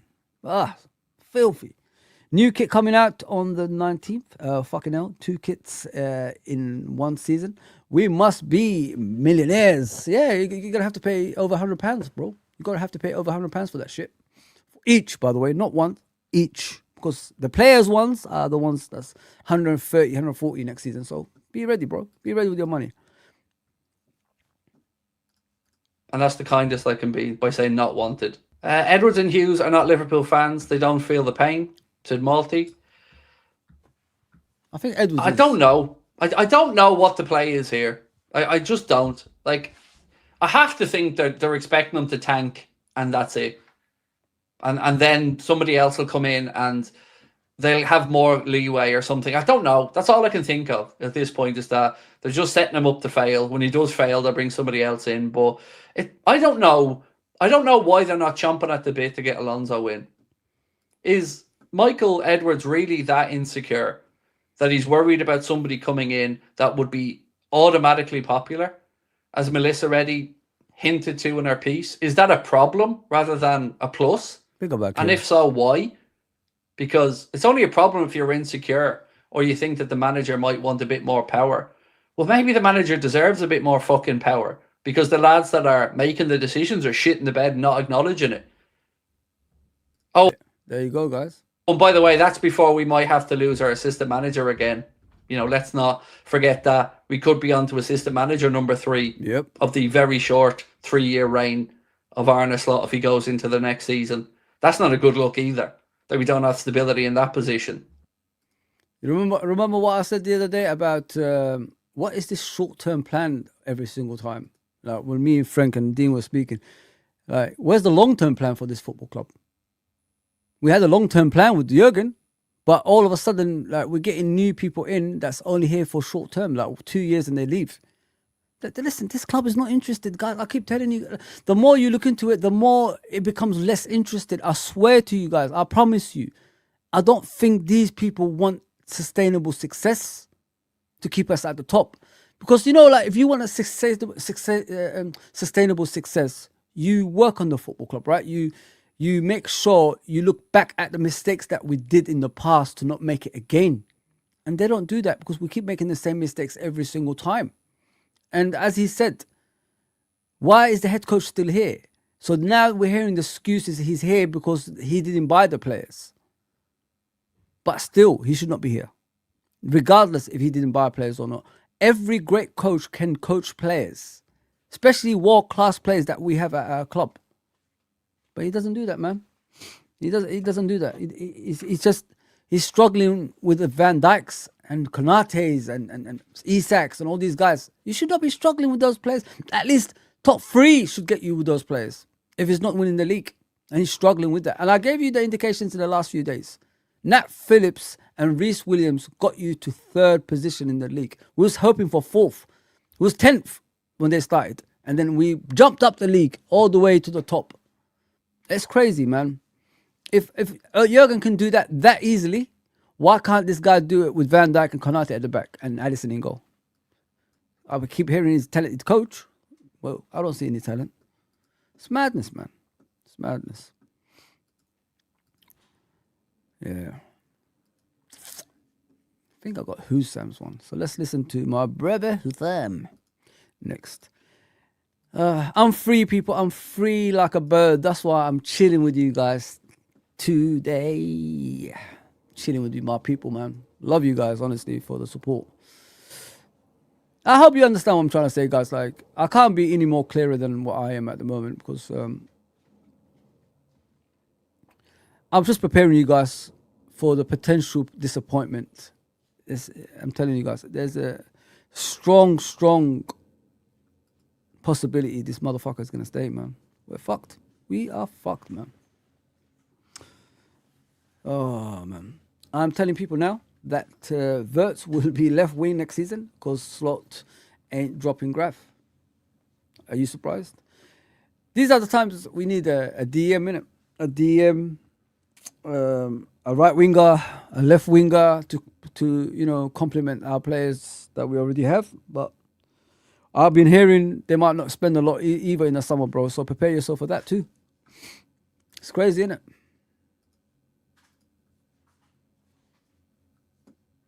Liverpool manager for next season, ladies and gentlemen. Let's go.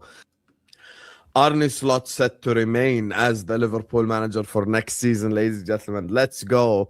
You know, so we're here to talk about it. We're here to discuss it. Do you remember when I was in Husam's channel, Akira, and he tried to interrogate me about what makes you think about Arne Slot staying? Well, I said to him, bro, ran the table. I heard all I need to hear. And I already knew back then. Now, what is Husam saying? The same thing. Remember what he said to me, Akira? Do you remember what he said? He said to me, what was it? You know, there's going to be a new sports director that's going to be coming in. And, you know, we don't, normally the new sports directors don't work with the, you know, old managers. They get rid of them. And I gave him 2 examples with Jurgen. And now look what he's saying. The same thing I told him. There you go, people. Like, you got to listen, man. You got to listen. I can't keep going back to things, man. Bismillah ar-Rahman ar-Rahim. Hello everyone, welcome back to the channel. Make sure you guys are liking the video, make sure you guys are subscribing to the channel if you're ready to do so. Don't forget to check out our sponsor, OK Jersey. Unlike Liverpool, they deliver on and off the pitch, and this is where I got this shirt from, so please go check them out and use code MHF for 8% off. Anyway guys, yay, Arne Slot is gonna remain next season. Unfortunate, sad Paul Joyce bomba. Let me show you the bomba first of all, guys. Internally, Liverpool remain in support of Slot and are planning another summer of signings to correct the faults that remain evident after last summer's 450 million spending spree. Listen. Now, to begin with, that statement in itself is a paradox. Like, you are kind of contradicting yourself. The faults of the 450 million window, who do you think is responsible for those faults? Who do you think is the main reason why we're in this position to begin with? You know, guys, I just want to cut through all the crap and all the garbage, and let's just get straight into the reality of the situation. Forget Salah. Forget Gakpo. Forget Virgil. He loves forget Salah, Gravenberch. Forget... I think breaking news, people. Breaking news. Let me put my breaking news thing there, yeah. I've never seen a guy love one player so much more than Hussam, yeah. Hussam is my brother, so I've got no issues with him. But I've never seen a person talk about one player as much as Hussam. Listen, I support Liverpool all my life, so I know things in it. Breaking news, yeah. Breaking news, yeah, with Hussam. He loves Salah so much. When Salah leaves at the end of the season, I think he's going to live with him. Breaking news, people. I'm telling you guys, when Salah leaves at the end of the season, Hussam is going with him. You heard it here first. Remember, I always tell the truth. I'm joking, but he loves him. He just, listen, guys, he could do a stream about Aston Villa versus Manchester United. Salah will be in there somehow. Salah is like Gakpo with Arne Slot. You know what I mean? Every single time you think Gakpo is going to be dropped, you see him on the pitch again. Every time there's substitutions, Gakpo is still on the pitch, even that he hasn't kicked the ball in the whole game. And Hussam? Salah is everywhere he goes. Salah is there. Oh man, he's gonna miss him, man. He's gonna listen. Hussam's gonna cry like a little baby on a live stream, man. I'm telling you right now. I've never seen a guy so fascinated with one player. It's madness, man. It's crazy. John Barnes left, bro. That's my favorite Liverpool player. That was my last ever player that I supported on his own. He left. I had to accept it. It was PSG away, PSG at home in a Europa League. I remember because Leonardo was playing for them. John Barnes was dropped. He never played for Liverpool again after that. Roy Evans. And Roy Evans went from 3 at the back to 4 at the back in that game. I still remember that because it was on ITV. Brian Moore as the commentator. That's how far I go back, man. And I remember my football stuff. When John Barnes left, I was saying, I didn't want to see John Barnes in a DM position, being a guy who retains the ball and passes it to other people. I wanted John Barnes to be the John Barnes that used to dribble, man, glide past players and cross the ball to people's heads and all that stuff. That's what I wanted. I didn't want to see that kind of John Barnes. But he left. Did I cry about it? No, I moved on. That's how it is. But Salah is going to leave. Prepare yourself, Hussam. He's gone, bro. He's not coming back. Everyone who the fan base has scapegoated. I need someone to explain to me why Florian Wirtz looks like the German version of Curtis Jones at Liverpool Football Club. Ooh, I'm nasty. not insulting Curtis Jones. Nasty, I nasty, like Curtis nasty, Jones. nasty. I don't want him sold this summer. I'm saying, why does Wirtz not take any risks at Liverpool Football Club? Why is he not a risk taker at the football club? Why does he play for Germany and he runs that team? He gets 4 GA in one game. You see him taking shots from 30 yards. You see him taking crosses, long balls, just dictating things, creating chances. Like, you see him such a confident player. Alexander Isak, why does he have 6 or 7 or 8 touches at Liverpool in a football game? Why does he have that amount of touches in a football game at Liverpool Football Club? Why does Milos Kerkez, who was the Premier League Team of the Season left back, look this bad in a Liverpool shirt? Why? Because forget all the old guard, forget the people leaving this summer. This football club is backing a manager that does not deserve to be backed. Guys, we have had draws at home and away against newly promoted sides. We've lost games against Wolverhampton He's right, Wanderers and Galatasaray and other teams, bro. He's right, actually. Man. Like, newly promoted. based on what evidence do you think, he's been treated unfairly? Exactly, Or mate. he's had unprecedented circumstances and mitigating Unprecedented. factors? Ooh, my player called me out. He wouldn't survive a Madrid or a Barcelona job. Exactly. One interview apparently is the reason why we're in this position. No, it's not. Stop gaslighting us. I'm so glad that Anfield stood up. Forget me. I'm just Hussam from Jordan. I'm a nobody. I'm just an international fan. I'm an international supporter. I've been supporting this club since 2003. It ain't got You nothing to young do with me. bastard. Anfield booed. What a lucky guy. 2003, man. What a lucky guy. He hasn't suffered the years before that. Lucky, man. The Rio Gomoa substitution. All these journalist buzzwords and, all these like clickbaity, oh my God, mitigating factors. Listen, Hussam is my guy. I mean, he stands by his guns. Apart from this season when he thought like, we've spent 450 million, we have to back FSG. I've fallen for that trap as well, but there's a time I realized these motherfuckers are doing us again. They're doing us over again. A lot of players have left. We ain't even got a strong squad anymore.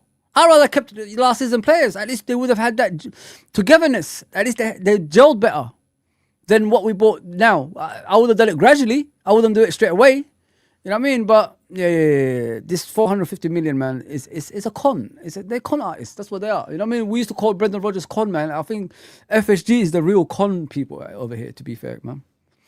And honestly. Big up Connor, what are you saying, my brother? I am telling people now that verse. I think I've seen this one. Sorry about that, bro. Listen, I read your comments, don't I? I don't ask for anything, bro. Just put your comments through. I see you, Danny, there, bro. I see you, Danny boy. MK the Snake.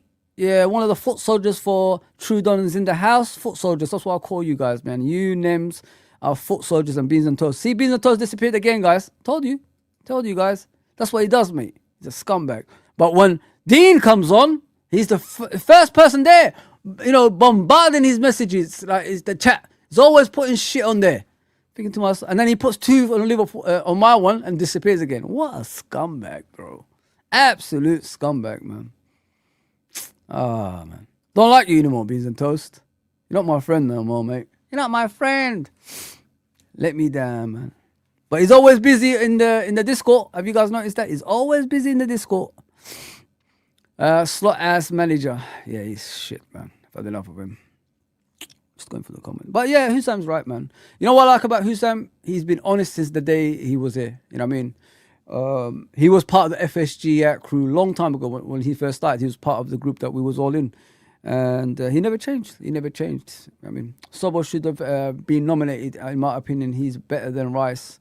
He's a better player than Rice, 100%. But unfortunately, due to unprecedented circumstances, he couldn't be in there, my friend. Hey, here we go, bro. There we go. Well, now we're using these dumbass words, man. I'm not posh. I was actually in Saudi Arabia when I was there. Yeah, you could say that. But in England now, I wasn't there. The world can see it, Genghis says. Come on, Genghis, where have you been, bro? You're supposed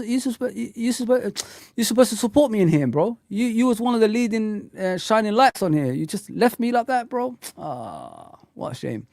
At least you don't headbutt your laptop like Dean when reading chats.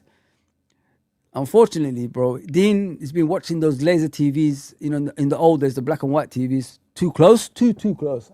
I kept my distance a bit. That's why my eyes are bad, innit? I kept my distance a bit. Yeah, him and Uncle Roz are always like this, I've noticed. You see their nostrils and the hair coming out their nostrils, isn't it? I swear, look at Uncle Roz as well. He does the same thing. Oh, man. They're brilliant people, though. They're my favorite people. I love doing that stream with them the other day. Oh, it was one of the Connor, wasn't it one of the funniest streams we ever did? Oh, my gosh. Especially when Uncle Ross said, what did he say? He said something along the lines of, there's this girl named Price. And me and Dean followed what I said. I said Katie Price, and then Dean said Katie Price. And then, no, I said Katie Price. Yeah. Oh, man, that was funny. Absolutely funny, man. Katie Price. Katie Price, Oh, God. Big up, Mark, man. Big up, Mark, bro. Big up, James. I'll see you there. Katie Price, fuck it hell. Fozi 24-hour stream soon. Okay, I'll do it one day. We do it for charity. If we get to 5,000, I promise you, I'll probably do one. Okay, let's do that. If we get to 5,000 subscribers, I'll do a 24-hour stream. But it has to be during the World Cup though. I'll do many games, you know what I mean, like non-stop.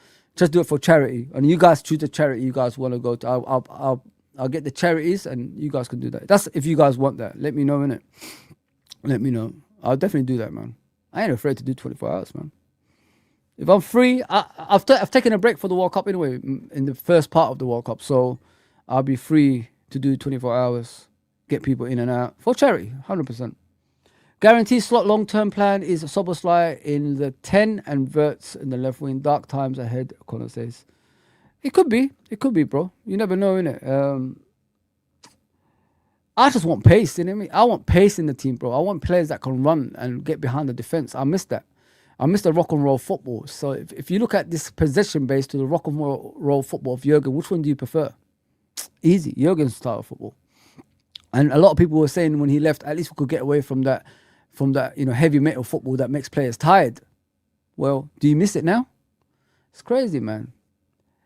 Big up, didn't? What are you saying? I'd rather take Europa League under a different manager than UCL with slot. Oh, wow. I don't want Europa League. If we can't get to the UCL, bro, I can't be bothered with Europa League. We've got too many of them in a way, man. I can't be going back to that shit, man. You know what I mean? Even Shankly's won that, to be fair.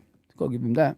He might not have won the Champions League, but he's won the Europa League. Well, UEFA Cup at the time. FSG don't want to win like PSG. Oh, my God. You're a funny guy, bro. You're a funny guy, man. I'm telling you. Nems is in that funny thing, innit, man? He takes these funny pills, man. Goodness gracious me. I'm fine with getting rough diamonds and improving them, but that only works under the right manager. Give the other 9 years of Klopp-like manager, I'll be much happier. You know, Akia? That, just for that, I got to give you the GOAT status for that one, man. That's why he's the GOAT! The GOAT! Akia, welcome to the channel, bro. Welcome to the channel. If you continue with bad behavior, you'll be with the snakes. If you do above that, you'll be the P. But I'll give you, you and Clive are the ones, and Nems has stepped away. Nems is shit, so forget about Nems. Nems has lost his way, mate. Nems looks like Soboslai. If you look at his picture, he looks like Soboslai, you know what I mean? He's doing the long hair like Soboslai as well, by the way.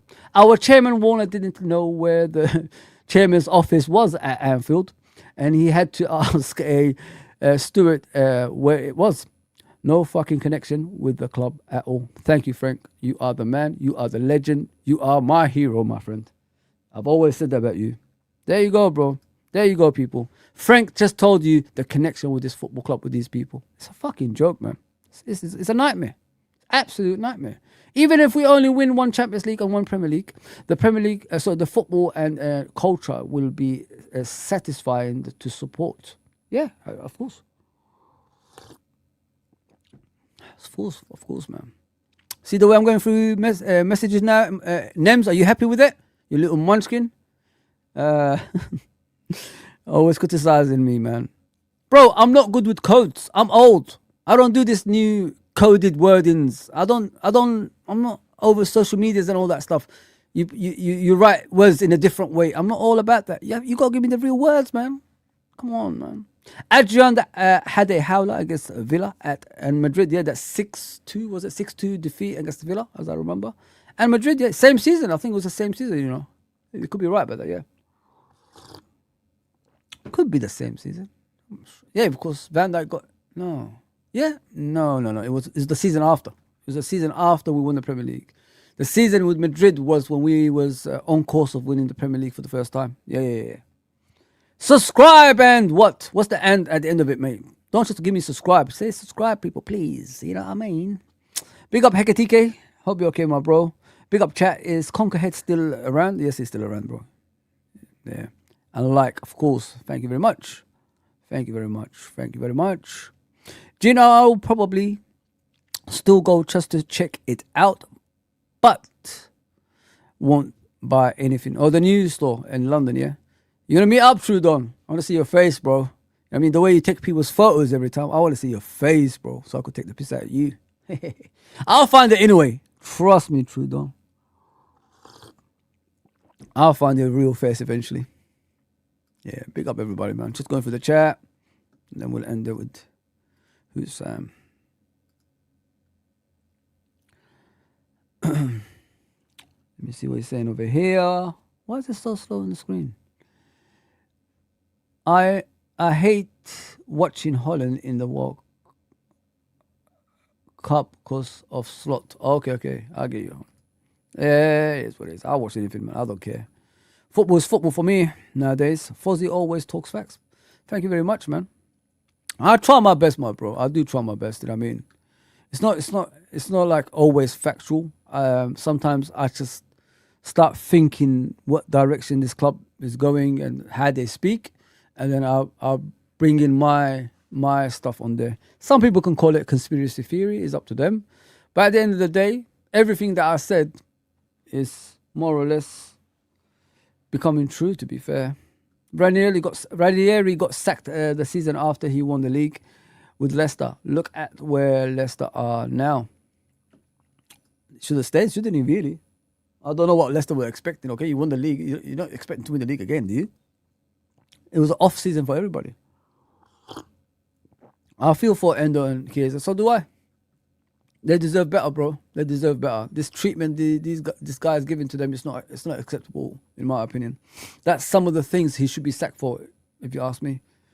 Well, tonight's result can't be asked. In fact, I hope they lose because I just want this fraud out. That's what he meant to say. I don't want my football club to lose, bro. I don't do that. I support my football club no matter what. But I still want him out. It doesn't mean like I want my football club to lose. I just want to get the Champions League spot. Even if we don't deserve it, we still have to get it in it. So it is what it is. We've got the opportunity to get it. One game win, we get the Champions League spot. Anisla, la la la la la. We don't want la la la la la. Thanks a lot, Klopp. You left us with that damn song now. What a shame. What a shame. They sold their best players. They didn't have the money to reinvest. Big up, Mr. Akia. I agree with you, man. Just going through. What about winning the league and getting sacked the season after? That's Leicester, by the way. We invested heavily last summer. Yeah, we invested heavily, but if you look at the net spend, bro, it ain't nothing. It's like 100 million, something like that. Slot is a bomba, God. He is. Unprecedented circumstances, never seen before.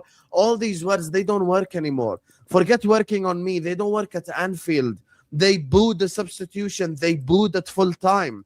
Nothing works anymore. The games of the channels that have been bought out, the channels that have been compromised, the channels that get exclusive access for £5 a month. You could go watch manager exclusive interviews.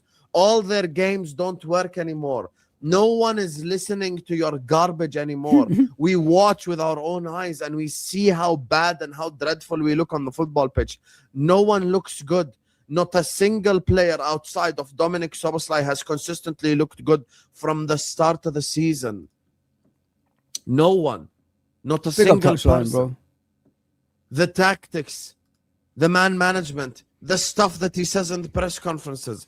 Standards are not setting in the gym. For a guy who won a Playmaker Award and a Golden Boot in the same season, most big chances created, laptop 47 GA in one season.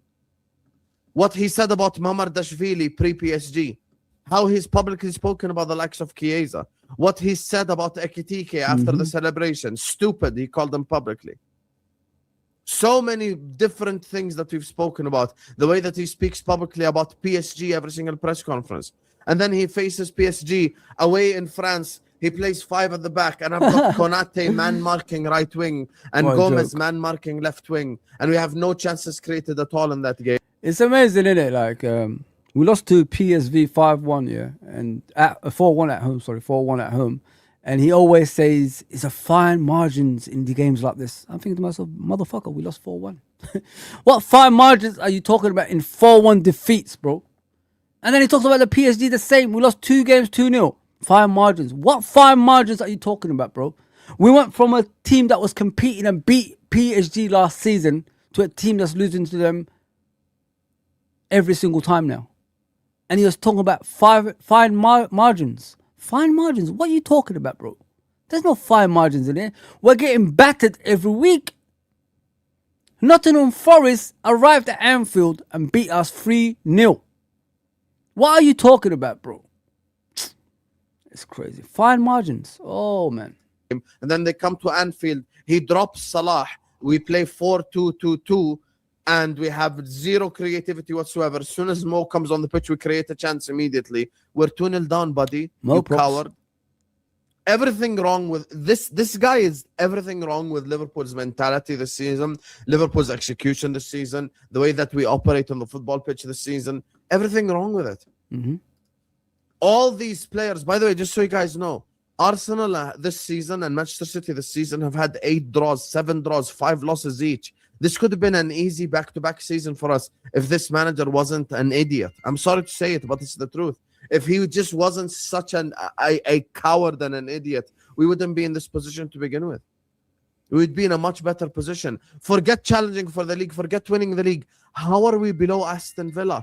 How are we below Man United, who sacked Ruben Amorim after winning 1 game a month and still managed to be above us? Crazy.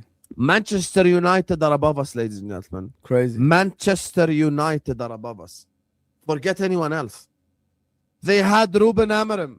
They average 1 win a month. They sacked Ruben Amorim and they're still above us. All the players look like crap at Liverpool Football Club right now. No one looks good. Our best player is a 16-year-old. Anfield is booing him. Away at Manchester City, they're singing the Alonso song. They're singing the Gerrard song. It's not me. Don't blame me. Don't blame the toxic fans, the matchgoers, the diehards. The away fans are the diehards as well.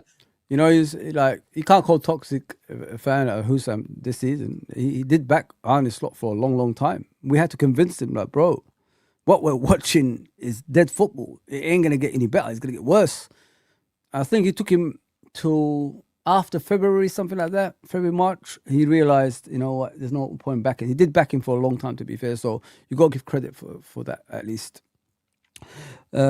We see it with our own eyes, the decisions he makes. Yeah, it's terrible, bro. It's absolutely diabolical. How can Anfield boo a substitution, bro? And everybody is blaming that substitution for the booing. It ain't just, it's not about Rio Ingamoa.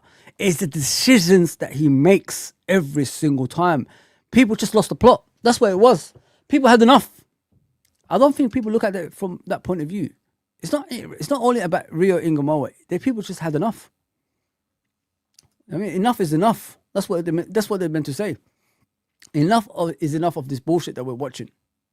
And that's the concerns these people had. It wasn't just about Rio Ingamoa. Trust me, man. Speaking on Indo, he's been called up for Japan. I've seen that one. That's wicked. Yeah, 100%, Gene. Yeah, man. Yeah, Eric Ten Hag 2.0, 100% out, bro. No doubt, James. That's great news, Gene. At least he'll get to play some football. Wicked. I like that one. Just going through the comments, guys. But Hussam is right what he's saying, man. Like, how much more can we take of this shit if even the loyal fans at Anfield and the away fans are booing everything and they're singing Xavi Alonso and Steven Gerrard songs? Yeah, I mean, yes, invested and look at what I can't even read this properly. Yes, invested and look what the fraud has done. We lucky we are in this position. Could easily be in a relegation position. 100%, bro. You're right. We're lucky we're not Tottenham. If we was in the Tottenham position, I think we'd be relegated. I honestly think that. I think there's no fight left in our football club anymore. If you look at just look at the way we play. Just look at the way we position ourselves on the pitch. We don't press. We don't really do much.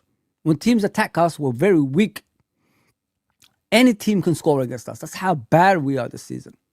So imagine that we was in that position. I think we'll be relegated, 100%. Endo, the Gum Shield Warrior is going to the World Cup. He's a captain for Japan, bro. He's a captain, man. I can't, listen, when I saw him in defence against Sunderland and saw what he did, it broke my heart because I've been saying like he's not good enough and all that stuff. But I haven't looked at it from the human side, if you know what I mean, which at least he gives it 100%. Do you get what I'm saying, guys?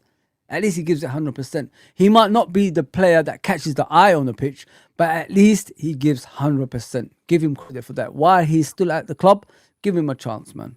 Give him a chance, man. 100% ball fraud. He's a fraud. But come on, man. Drifty's not happy with people calling him a bald fraud. He said, don't do the bald, man. That's what Drifty said. So we can't say bald anymore. Yeah, please hit the likes and subscribe, people. Like I said, 5,000 is a target. £5,000, $5,000, $5,000. If we get to 5,000, guys, as I said, in the World Cup, I might do 24 hours. Soon, though. Before the World Cup. It can't be like during the World Cup. It has to be before the World Cup. Yeah. I think Endo thought he was playing rugby with the gum shield. Laughing my ass off. No, man. He's a smart player, bro. He goes into wars. You know what I mean? He battles. He goes in there and gets stuck in. And that's what we're looking for in that midfield. Why did we discredit Endo so easily? I don't know, bro. I really don't know. But kept playing Grav and McAllister all season, even though they were performing poorly. I don't know, bro. I have no idea. It's I don't know where it is. You just have that doubt because with Endo's pace, lack of pace, he really puts you off with that. Other than that, he gives it 100%. It's just the lack of pace that really puts people off. Because when people go past him, my bro, he struggles to cover the pitch, if you know what I mean. So that is a huge, huge problem with Endo at times, if you know what I mean. Don't know what's happened to my screen here. Let me fix it up. Fix it up. Can't believe I'm here 2 hours and 2 days, and in a few hours I'll be doing, live watch along for the game. Crazy. Big up Anfield, bro. Arne Slot has 1 point away from home this season against the top 9 sides in the Premier League. That's who they are backing. It's crazy, Anfield, bro. It's fucking crazy, bro. Ah, man. Guys, like, it's madness, man. It's crazy. 1 point. Oh, my God. Can't wait. Can't get my head around 19th on form, sitting 12th. It's crazy. It's absolutely crazy, man. I have a pet dinosaur. What's wrong with that, bro? There's nothing wrong with that. I sleep with the teddy bear dinosaurs. What are you going to do about that? I hug my teddy bear dinosaur every time when I'm asleep, bro. So what? So what, my guy? You know what I mean? At least I don't listen to Katie Price. That's another thing as well. I mean, Uncle Rod's, you know what I'm saying? Uncle Rod's listens to Katie Price when she sings, apparently. So that's a weird one. Oh shit, where's my thing gone?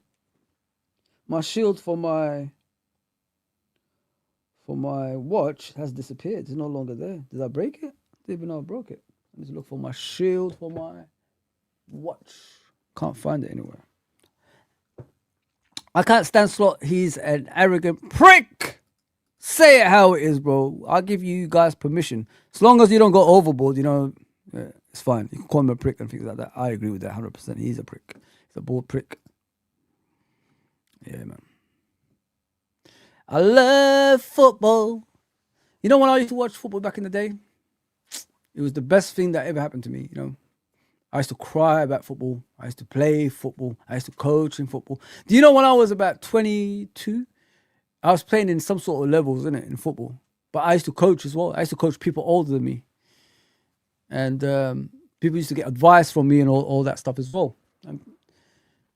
And that's how connected I was with football. But at some stage, I just said, no more, man. I can't be around football anymore because it ain't what it used to be anymore. I have this warning things in my body sometimes when I start thinking football ain't the same anymore, and that's why I stopped watching football from all around the world. I used to watch football anywhere, guys. You could just give me a name of a country. I did watch football there. There's more than one Arsenal out there, guys, if you guys don't know. I think there's a team in Ecuador called Arsenal as well. Yeah. So I used to just watch football everywhere. Nowadays, I just watch Liverpool and that is it. Things don't interest me like they used to anymore. And I can't be wrong, you know what I mean? Because I'm a lover of football. And the way football is heading right now, you guys ain't gonna like it. I'm telling you, like, you gotta prepare yourselves, man. It's not just about Liverpool. Football in general, like the way it's heading, it's not a beautiful sight, man. What you see nowadays, this mechanical, robotic, stats and all that stuff, that's where we're heading, if you know what I mean. And it's scary times ahead for football. That's what I'm telling you guys. Prepare yourselves. You're not going to like what you're going to see. I promise you.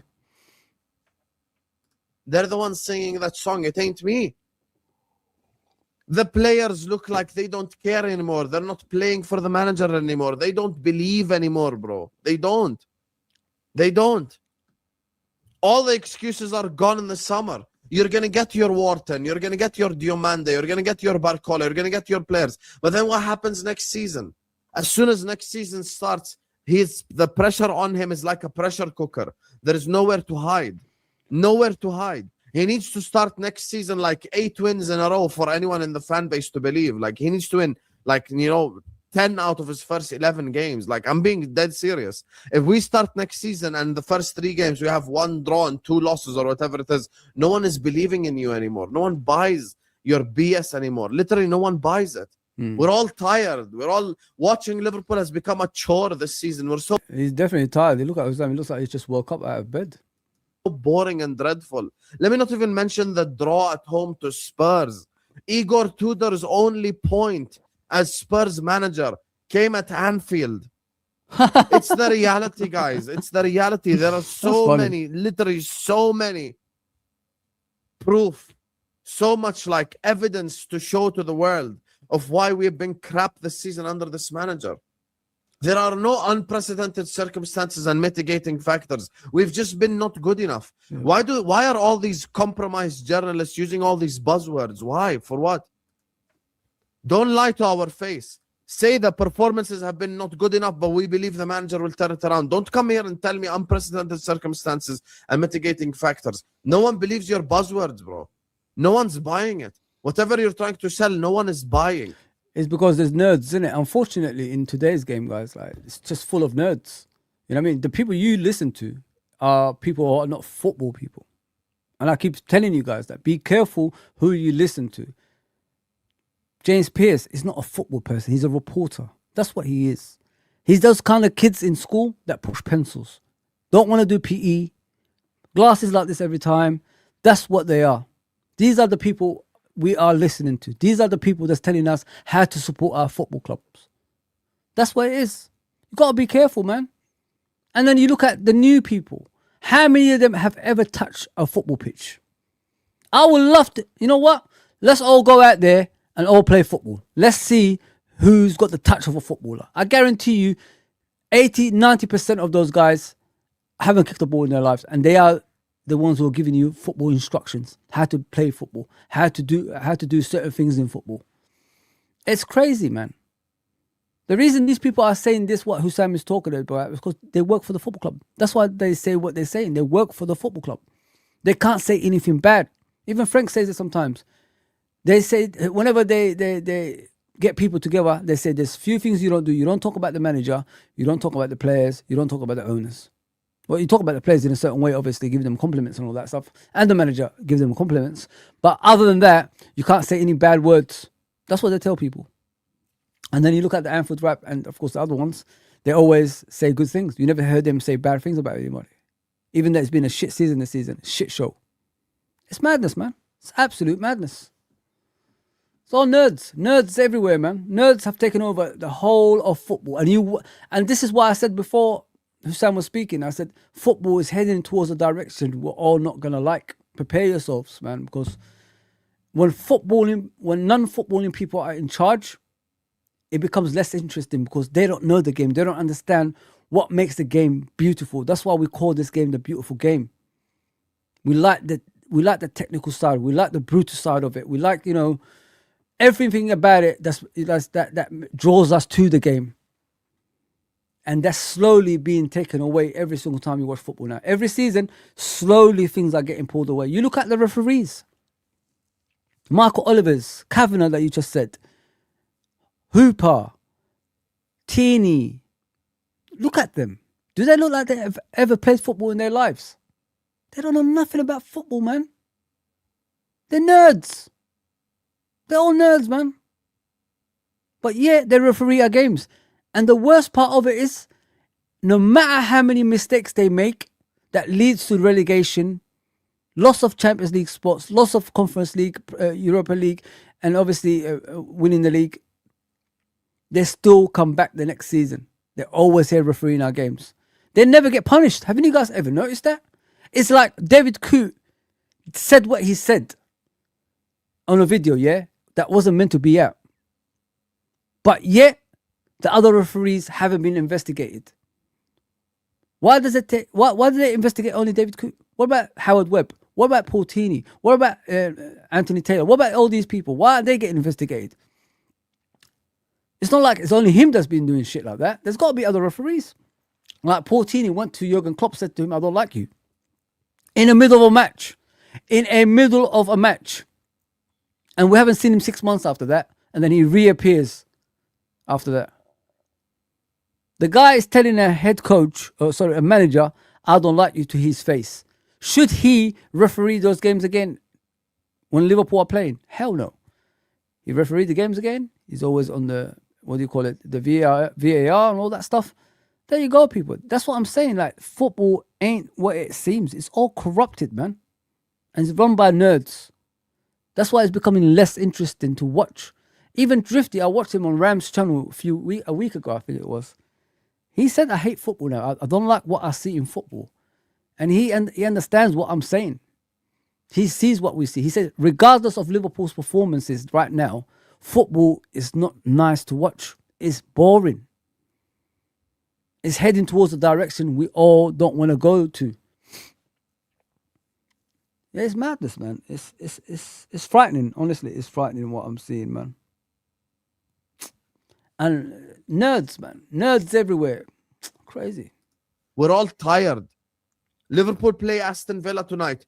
I promise you, I speak for 99% of the fan base. No one's excited. No one looks forward to the football anymore. No one looks forward to watching the games anymore. We don't look forward to it.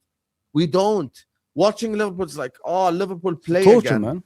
It's like a chore almost. I know so many people who would like, yeah, man, I'm going out today. I'm not going to watch the game. Why? Because of how bad we've been. Honestly, guys, this is depressing news. This is really bad news for next season.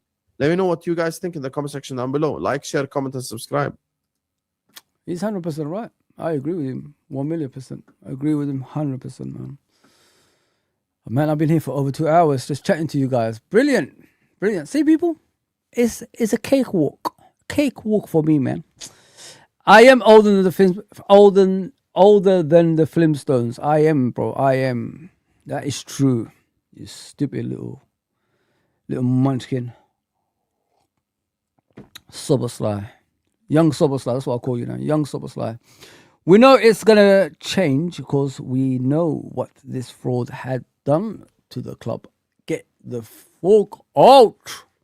Get out. Like Arnold in Arnold, I can't say his surname, but in Terminator, when he got on the truck, get out. Oh man. I love Terminator 1 and 2. Other than that, I don't like the rest, man. They're all rubbish. Hate them. Terminator 1 and 2 is my favorite. Even though 1 visually there was something wrong with it. If you remember when he takes the eye out and all that stuff, it looked fake. Yeah. I think they should remaster that bit. I think they could do it. Harry Styles. Oh yeah, I did. Yeah. I like Harry Styles. I like one song actually. One song of Harry Styles. I'm a music guy, man. Always. See what Gene is saying. Gene, when he got booed for taking off Rio, didn't Sloth acknowledge it was for him? No, he didn't. Usual shit. Blame other people for it, Gene. He always blames other people for the booze, not himself, as always. Fortunately and unfortunately. A Dino on that what he's called for car. Oh God, here he goes. You guys are taking the piss now, mate. That's what you guys are taking the piss out of me, yeah? Okay. No problem, you scumbags. Zico, Maradona's, Banzi, Kenny Dalglish, Rushies. What a players, man. What a players. I haven't watched Zico that much, to be fair, brother. But, of course, the rest I've watched them. They're my heroes, man. Always. They are my heroes. One more video and I'm out. Let's go and see. Here it is. This guy is the best, in my opinion.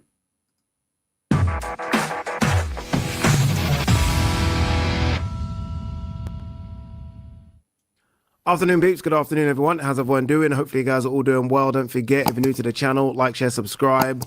All right, should we talk about our favourite subject? Liverpool Football Club.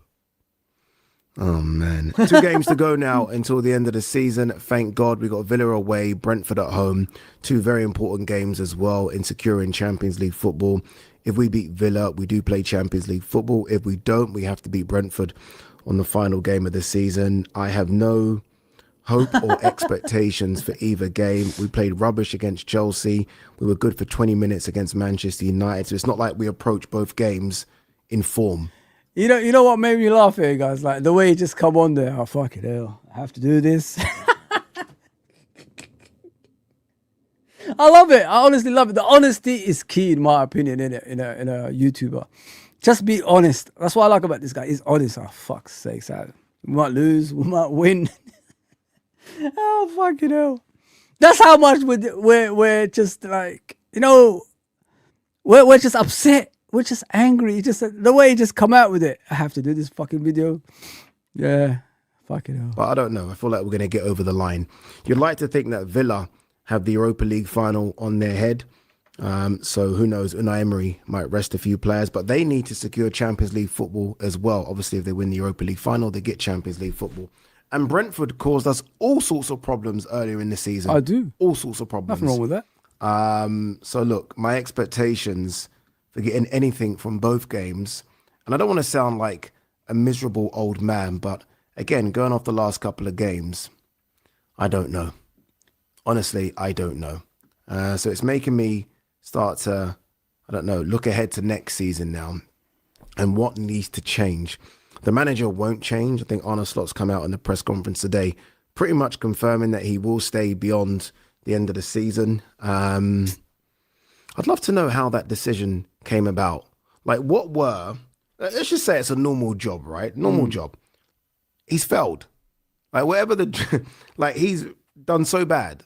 And he's, I don't know what his requirements were at the start of the season, but surely he's failed all of them.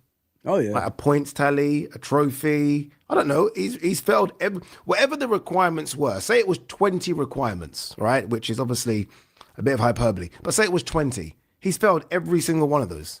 So how he is sort of guaranteeing himself that he will be in the hot seat next season is beyond me. Liverpool have lost, 18, 19 games this season? I don't know how many we've drawn, but I guess, I mean, you've got to win a trophy. You've got to go deep in the Champions League. You've got to be in the title race. And then it's the case of, okay, maybe you pick up the FA Cup. That is a criminal part of this, innit, season. Like, if you think about it in a sort of way, even though if you haven't won the league or anything like that, considering you won the league last season, there should be a trophy. You know what I mean? In your, when you go into a season, you have to come out with a trophy, especially when you're former champions still. We're still the champions, isn't it? And that's still not happened this season. He intentionally got out of competitions. Are we forgetting, guys? Like this season, he intentionally got out of the League Cup. He said, we have to concentrate on the Premier League. That's why we need to get out of the League Cup. And he played a lot of kids against Crystal Palace. And at Anfield, actually, we got battered. We actually got battered in that game. So was it worth it getting out of that? And that's unlike Liverpool anyway. How often do you see Liverpool getting out of competition intentionally? With Jurgen, with Kenny before that, Benitez, etc. All the great managers that we used to have. How often did you ever see Liverpool intentionally get out of competition to save themselves for other competitions? No, we never used to see that. We used to give everything in all the competitions that we had. But the thing with Jurgen's magic was he would make the youngsters believe they could do things. Look at that Chelsea final, the way we beat them. He made them believe we could beat them. And we did. A bit more experience with youth, and all of a sudden you beat Chelsea in a Chelsea's first team in a final. That's the kind of quality managers that we had. And this guy, he's getting away with murder, man. He's intentionally throwing competitions away. But he's still at the job. Still at the job. It's weird, man. And that's unlike Liverpool. If our DNA is being Liverpool, if you ask what, like that Mage guy always asks, this is not the Liverpool way and all this stuff. What's Liverpool's DNA? Winning. Giving 100% in every competition that we're in. That's Liverpool's DNA. And Arne Slot has taken that away from us this season. He intentionally got out of competitions, as he did the previous season as well. Are we forgetting in the FA Cup? Going to the lower, like in the Championship, the team that was at the bottom. I don't know the name of it. I can't remember from the top of my head. But it's either Plymouth or something. Yeah, and we lost to them away. And everybody said it was embarrassing. Everybody was laughing at us. How often do you see people laughing at us about things like that? No, never. It hardly happens.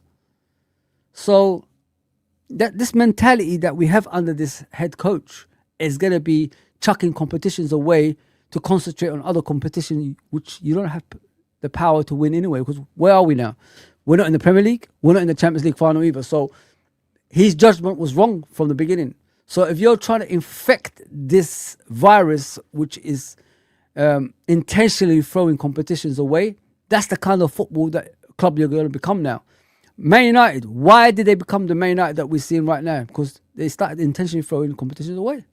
They actually killed the FA Cup back in 1998-99 season because they walked away from it and concentrated on the World Cup.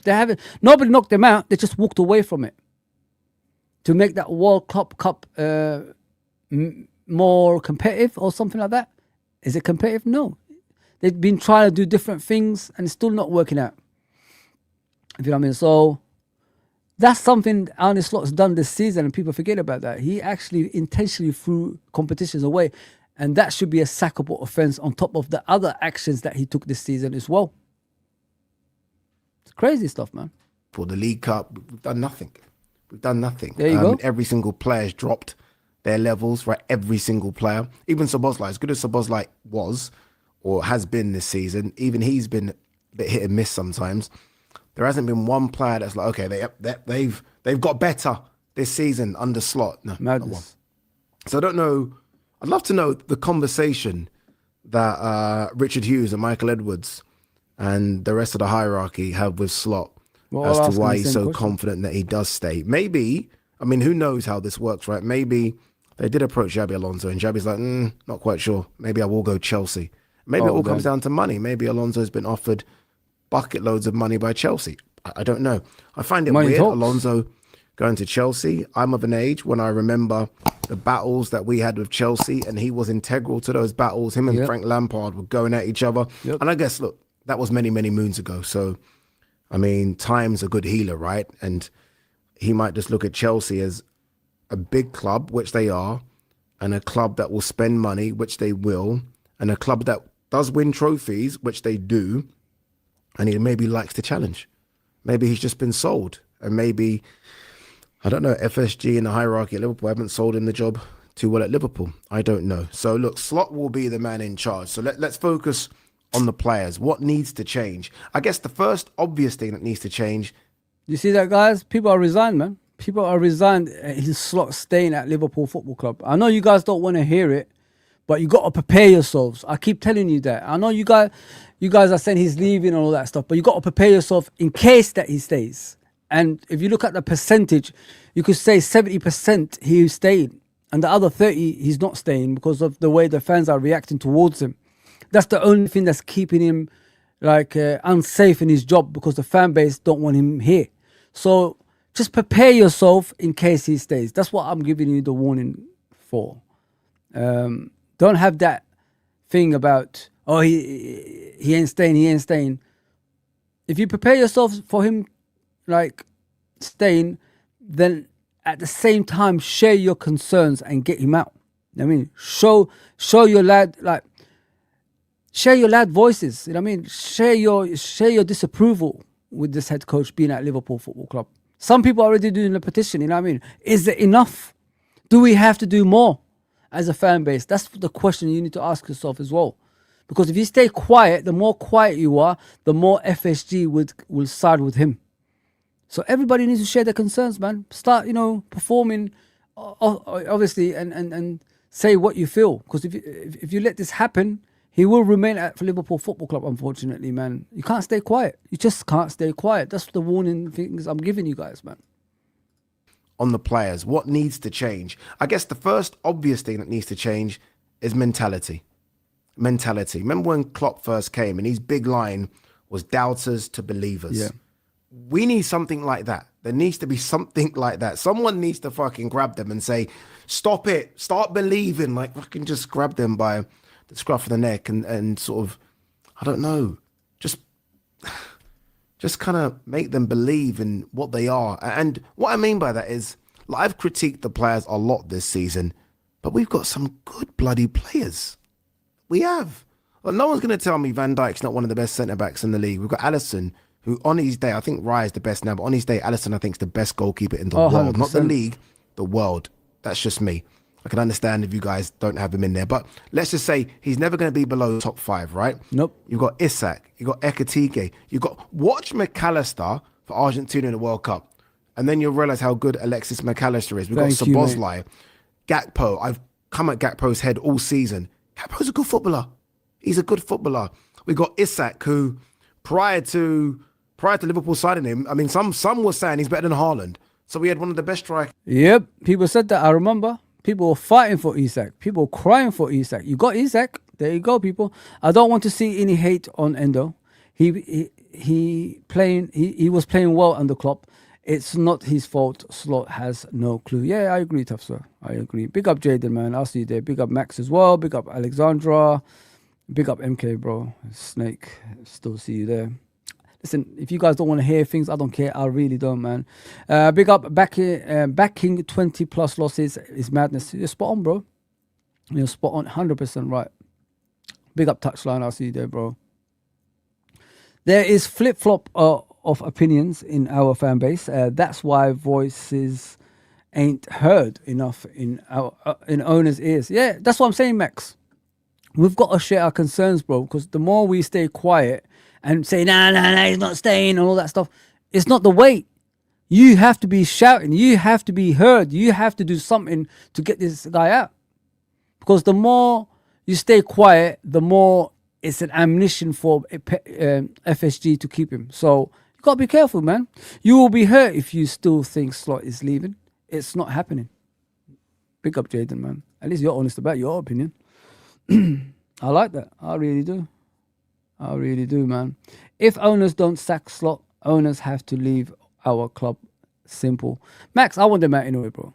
I can't deal with this anymore. They're no longer building stands, or we're still acting like cheap, broke Liverpool. If you know what I mean. It's like we're still building stands, bro. Let's act better than this. Let's be better than this. Look at the way we're treating players, like our legends as well, like Salah, like Robertson. Shouldn't that be enough to wake all of us up and say, like, enough is enough with the owners as well? They're letting this happen right underneath our nose, man. Right underneath our nose. We're at Anfield, we're watching this shit week in and week out. I'll go every season. At least the maximum I'll go sometimes 5-6 games. The minimum probably 2 games, something like that. I don't go because I can't get tickets. I don't want to go now, you know what I mean? The way things are looking. I'm not going to support that guy. I don't really like him. I don't hate, but I don't really like him. I don't like the ownership either. So why would I invest in these people? It's crazy. But yeah, listen. We need to share our concerns, man. The more louder we are, the more they will react to it. The less louder we are, the more they have the ammunition to keep him in the job. So got to be careful, guys. Got to be careful, man. So staying quiet ain't helping nobody. I mean, sharing your concerns is the way, man. That's not how a big club thinks. There you go, MK. Spot on, bro. Spot on. Spot on. In the Premier League, so we've got good players. You know, he's right. Addy's right about the players, guys. I'm not that person that jumps into bandwagon and says McAllister is shit, Gakpo is shit, Salah is shit, Isak is shit, this guy is shit, that guy is shit. We have got good players, but I don't think people. You know what I've noticed is like an echo chamber in the social media world. I don't think people think before they speak. It's because they hear one person saying something, you join up, you connect with that. But you don't look at it from an overall point of view. Why are 11 players on the pitch underperforming at the same time?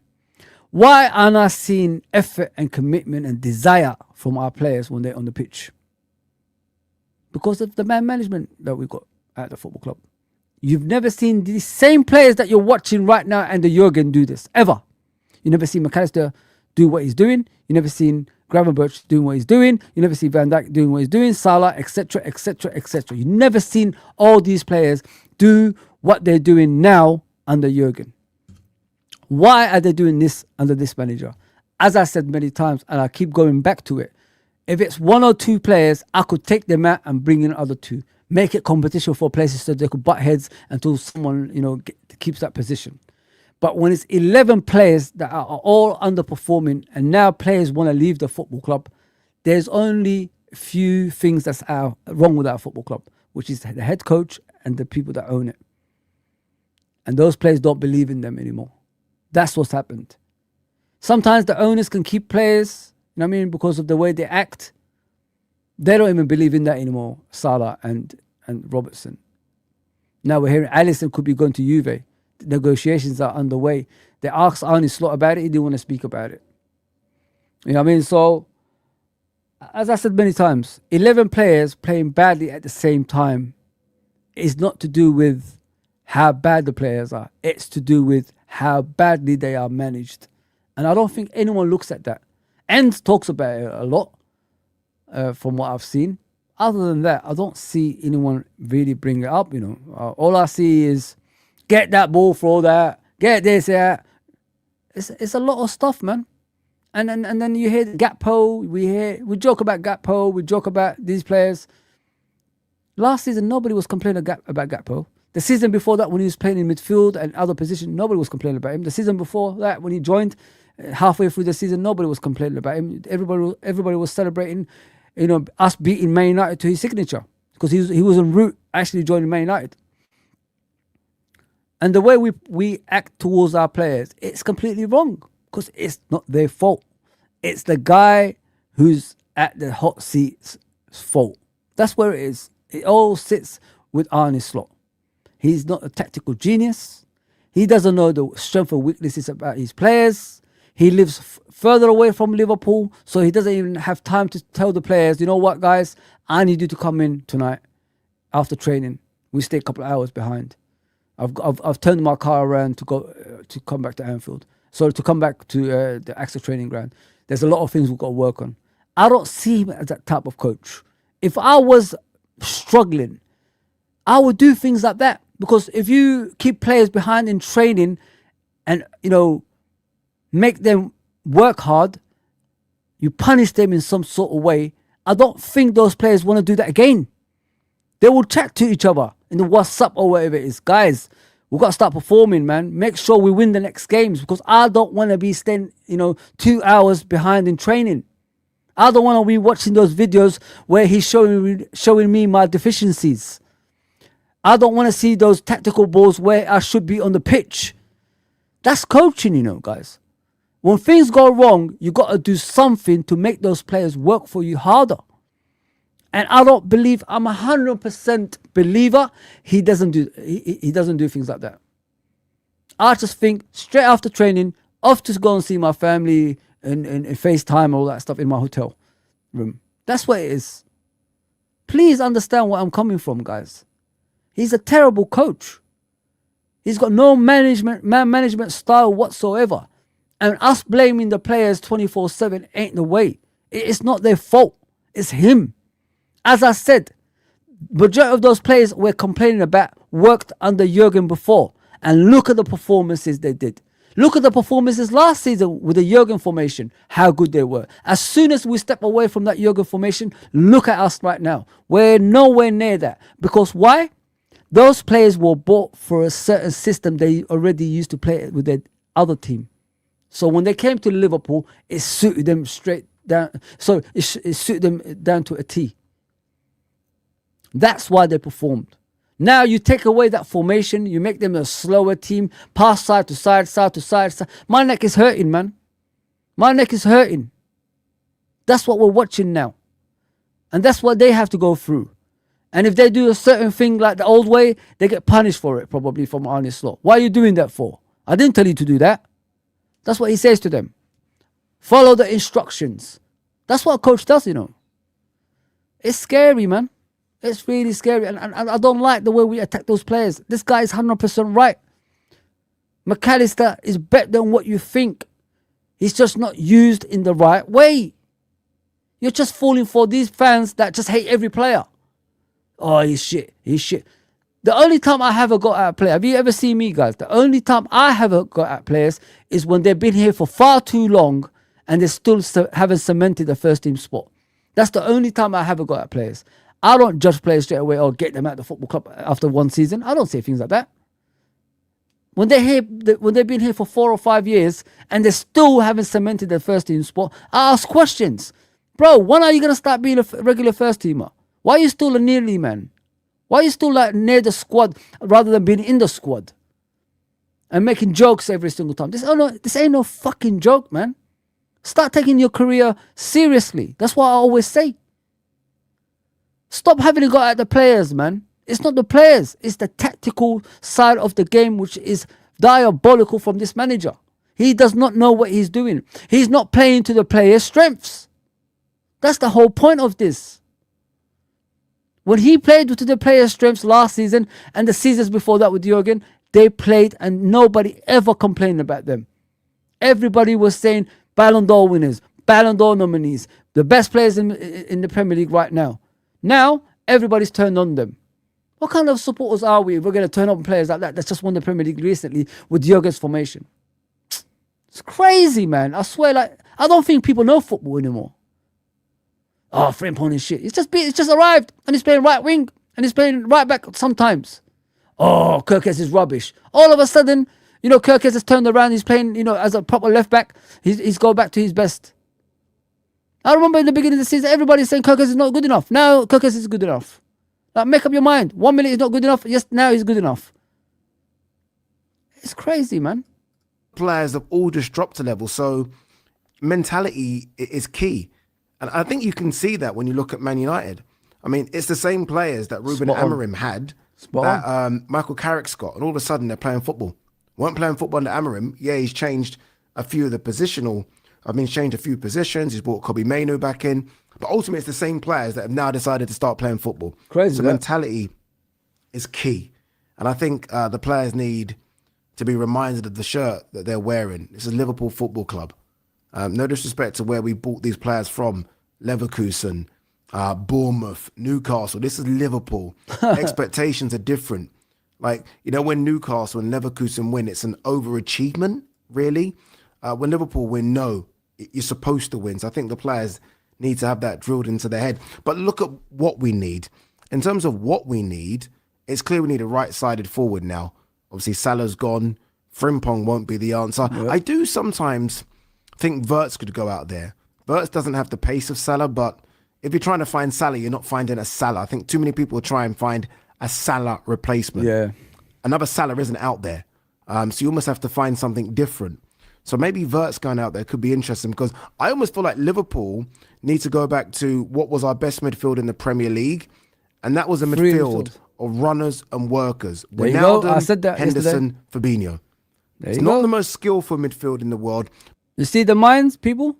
You see the older minds? Myself, Frank, and Uncle Rods and that, and Dean? All think alike, man. We all think alike.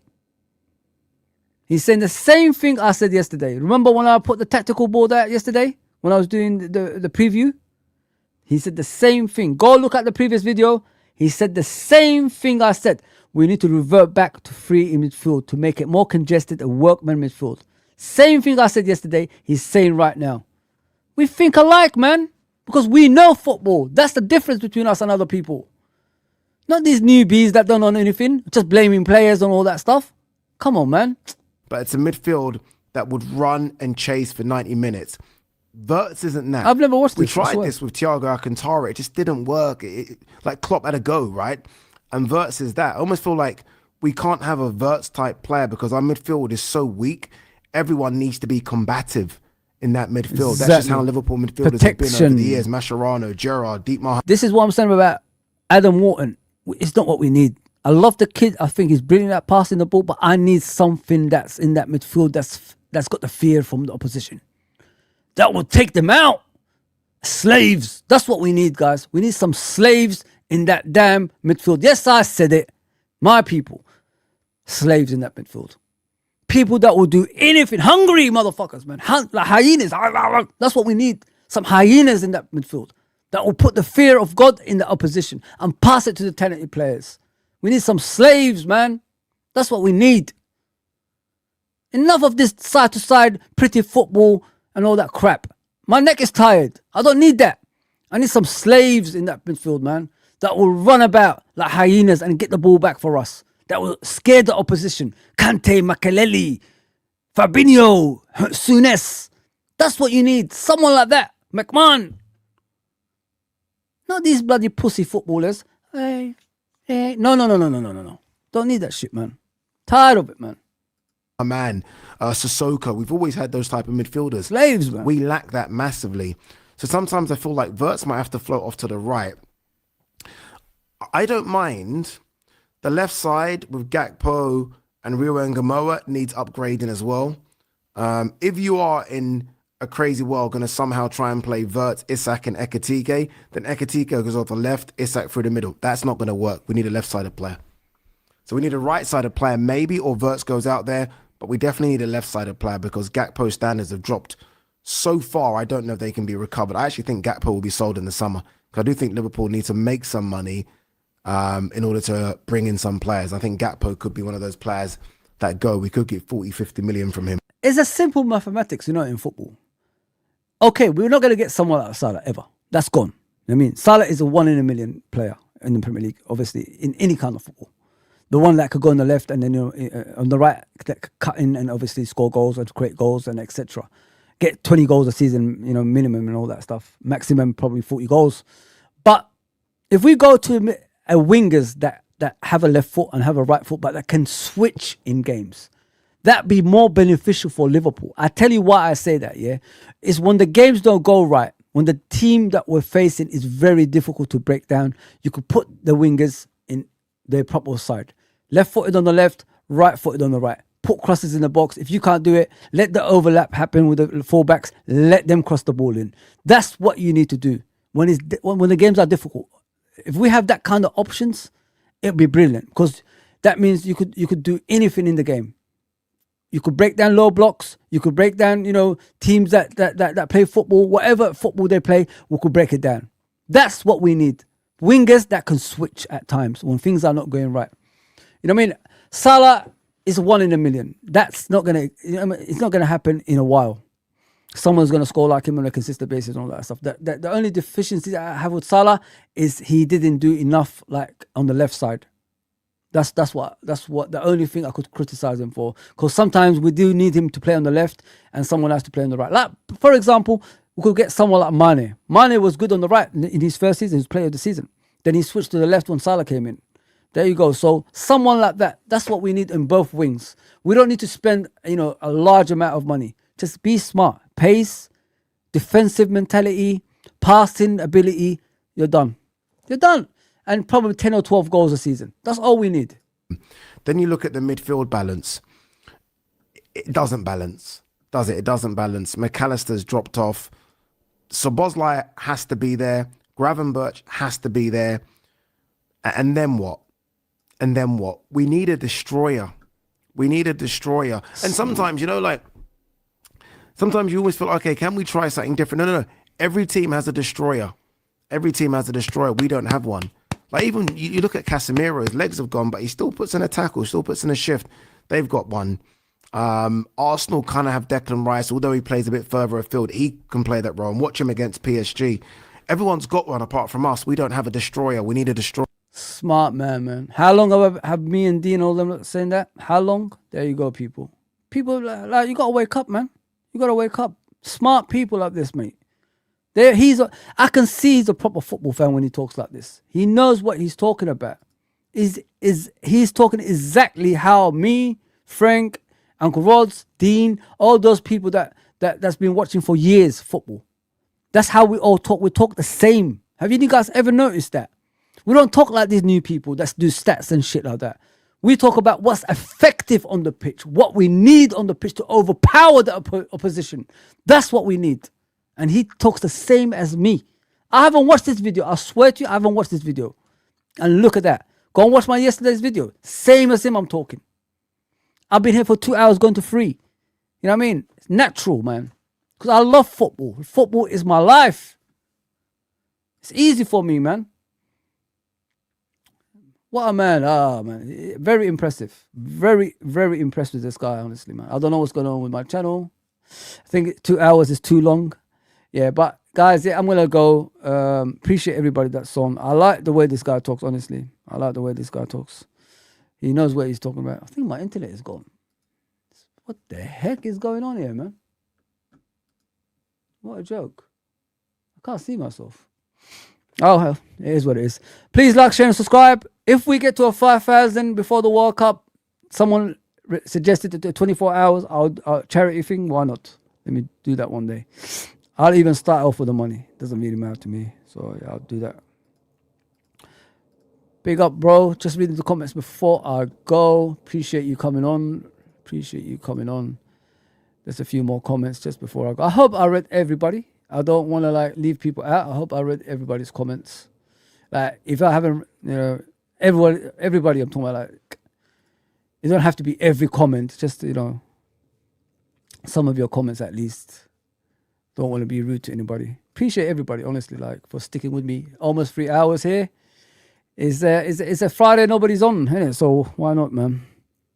Big up, Bruno. What are you saying? I said it back in October on Kopish TV calling in show that he will destroy everything, and I got slaughtered.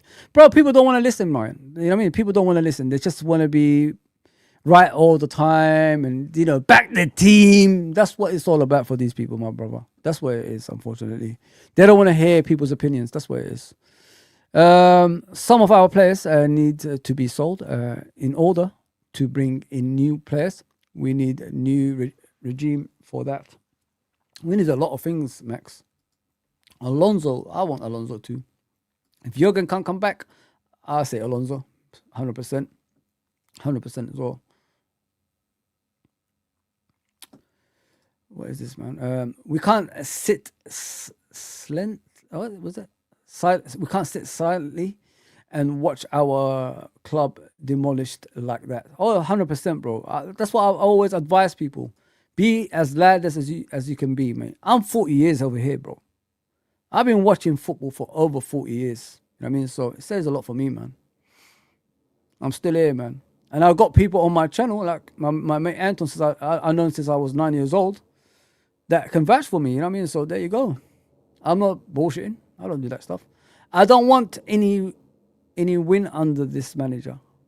No. Listen, the tactics are shit. It's gonna be shit. He's got no idea, bro. He's got no idea what Liverpool's all about. In order for me to trust you as a head coach, you need to learn about what Liverpool's all about.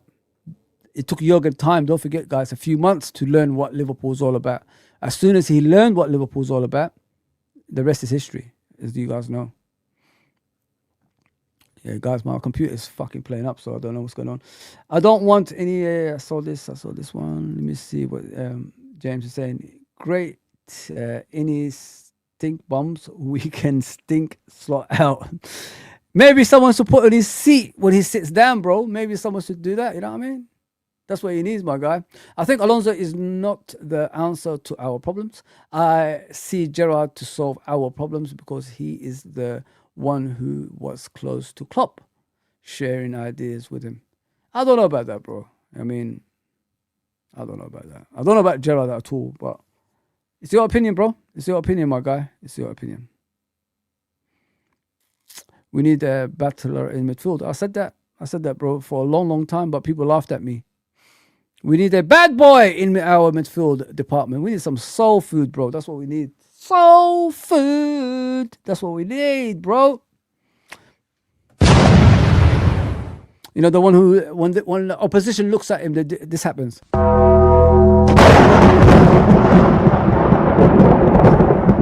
It's coming, bro. It's coming. Yeah, guys. I know you guys are bored of me. It's fine. It's no problem, man. I'm not going to cry over it. But at least you see, guys, I could go on as long as I want. I tried it and it worked. And I've got another stream coming very, very soon. So get ready for that one too. Like, share, subscribe, and I'll see you soon, guys. Take care, everybody.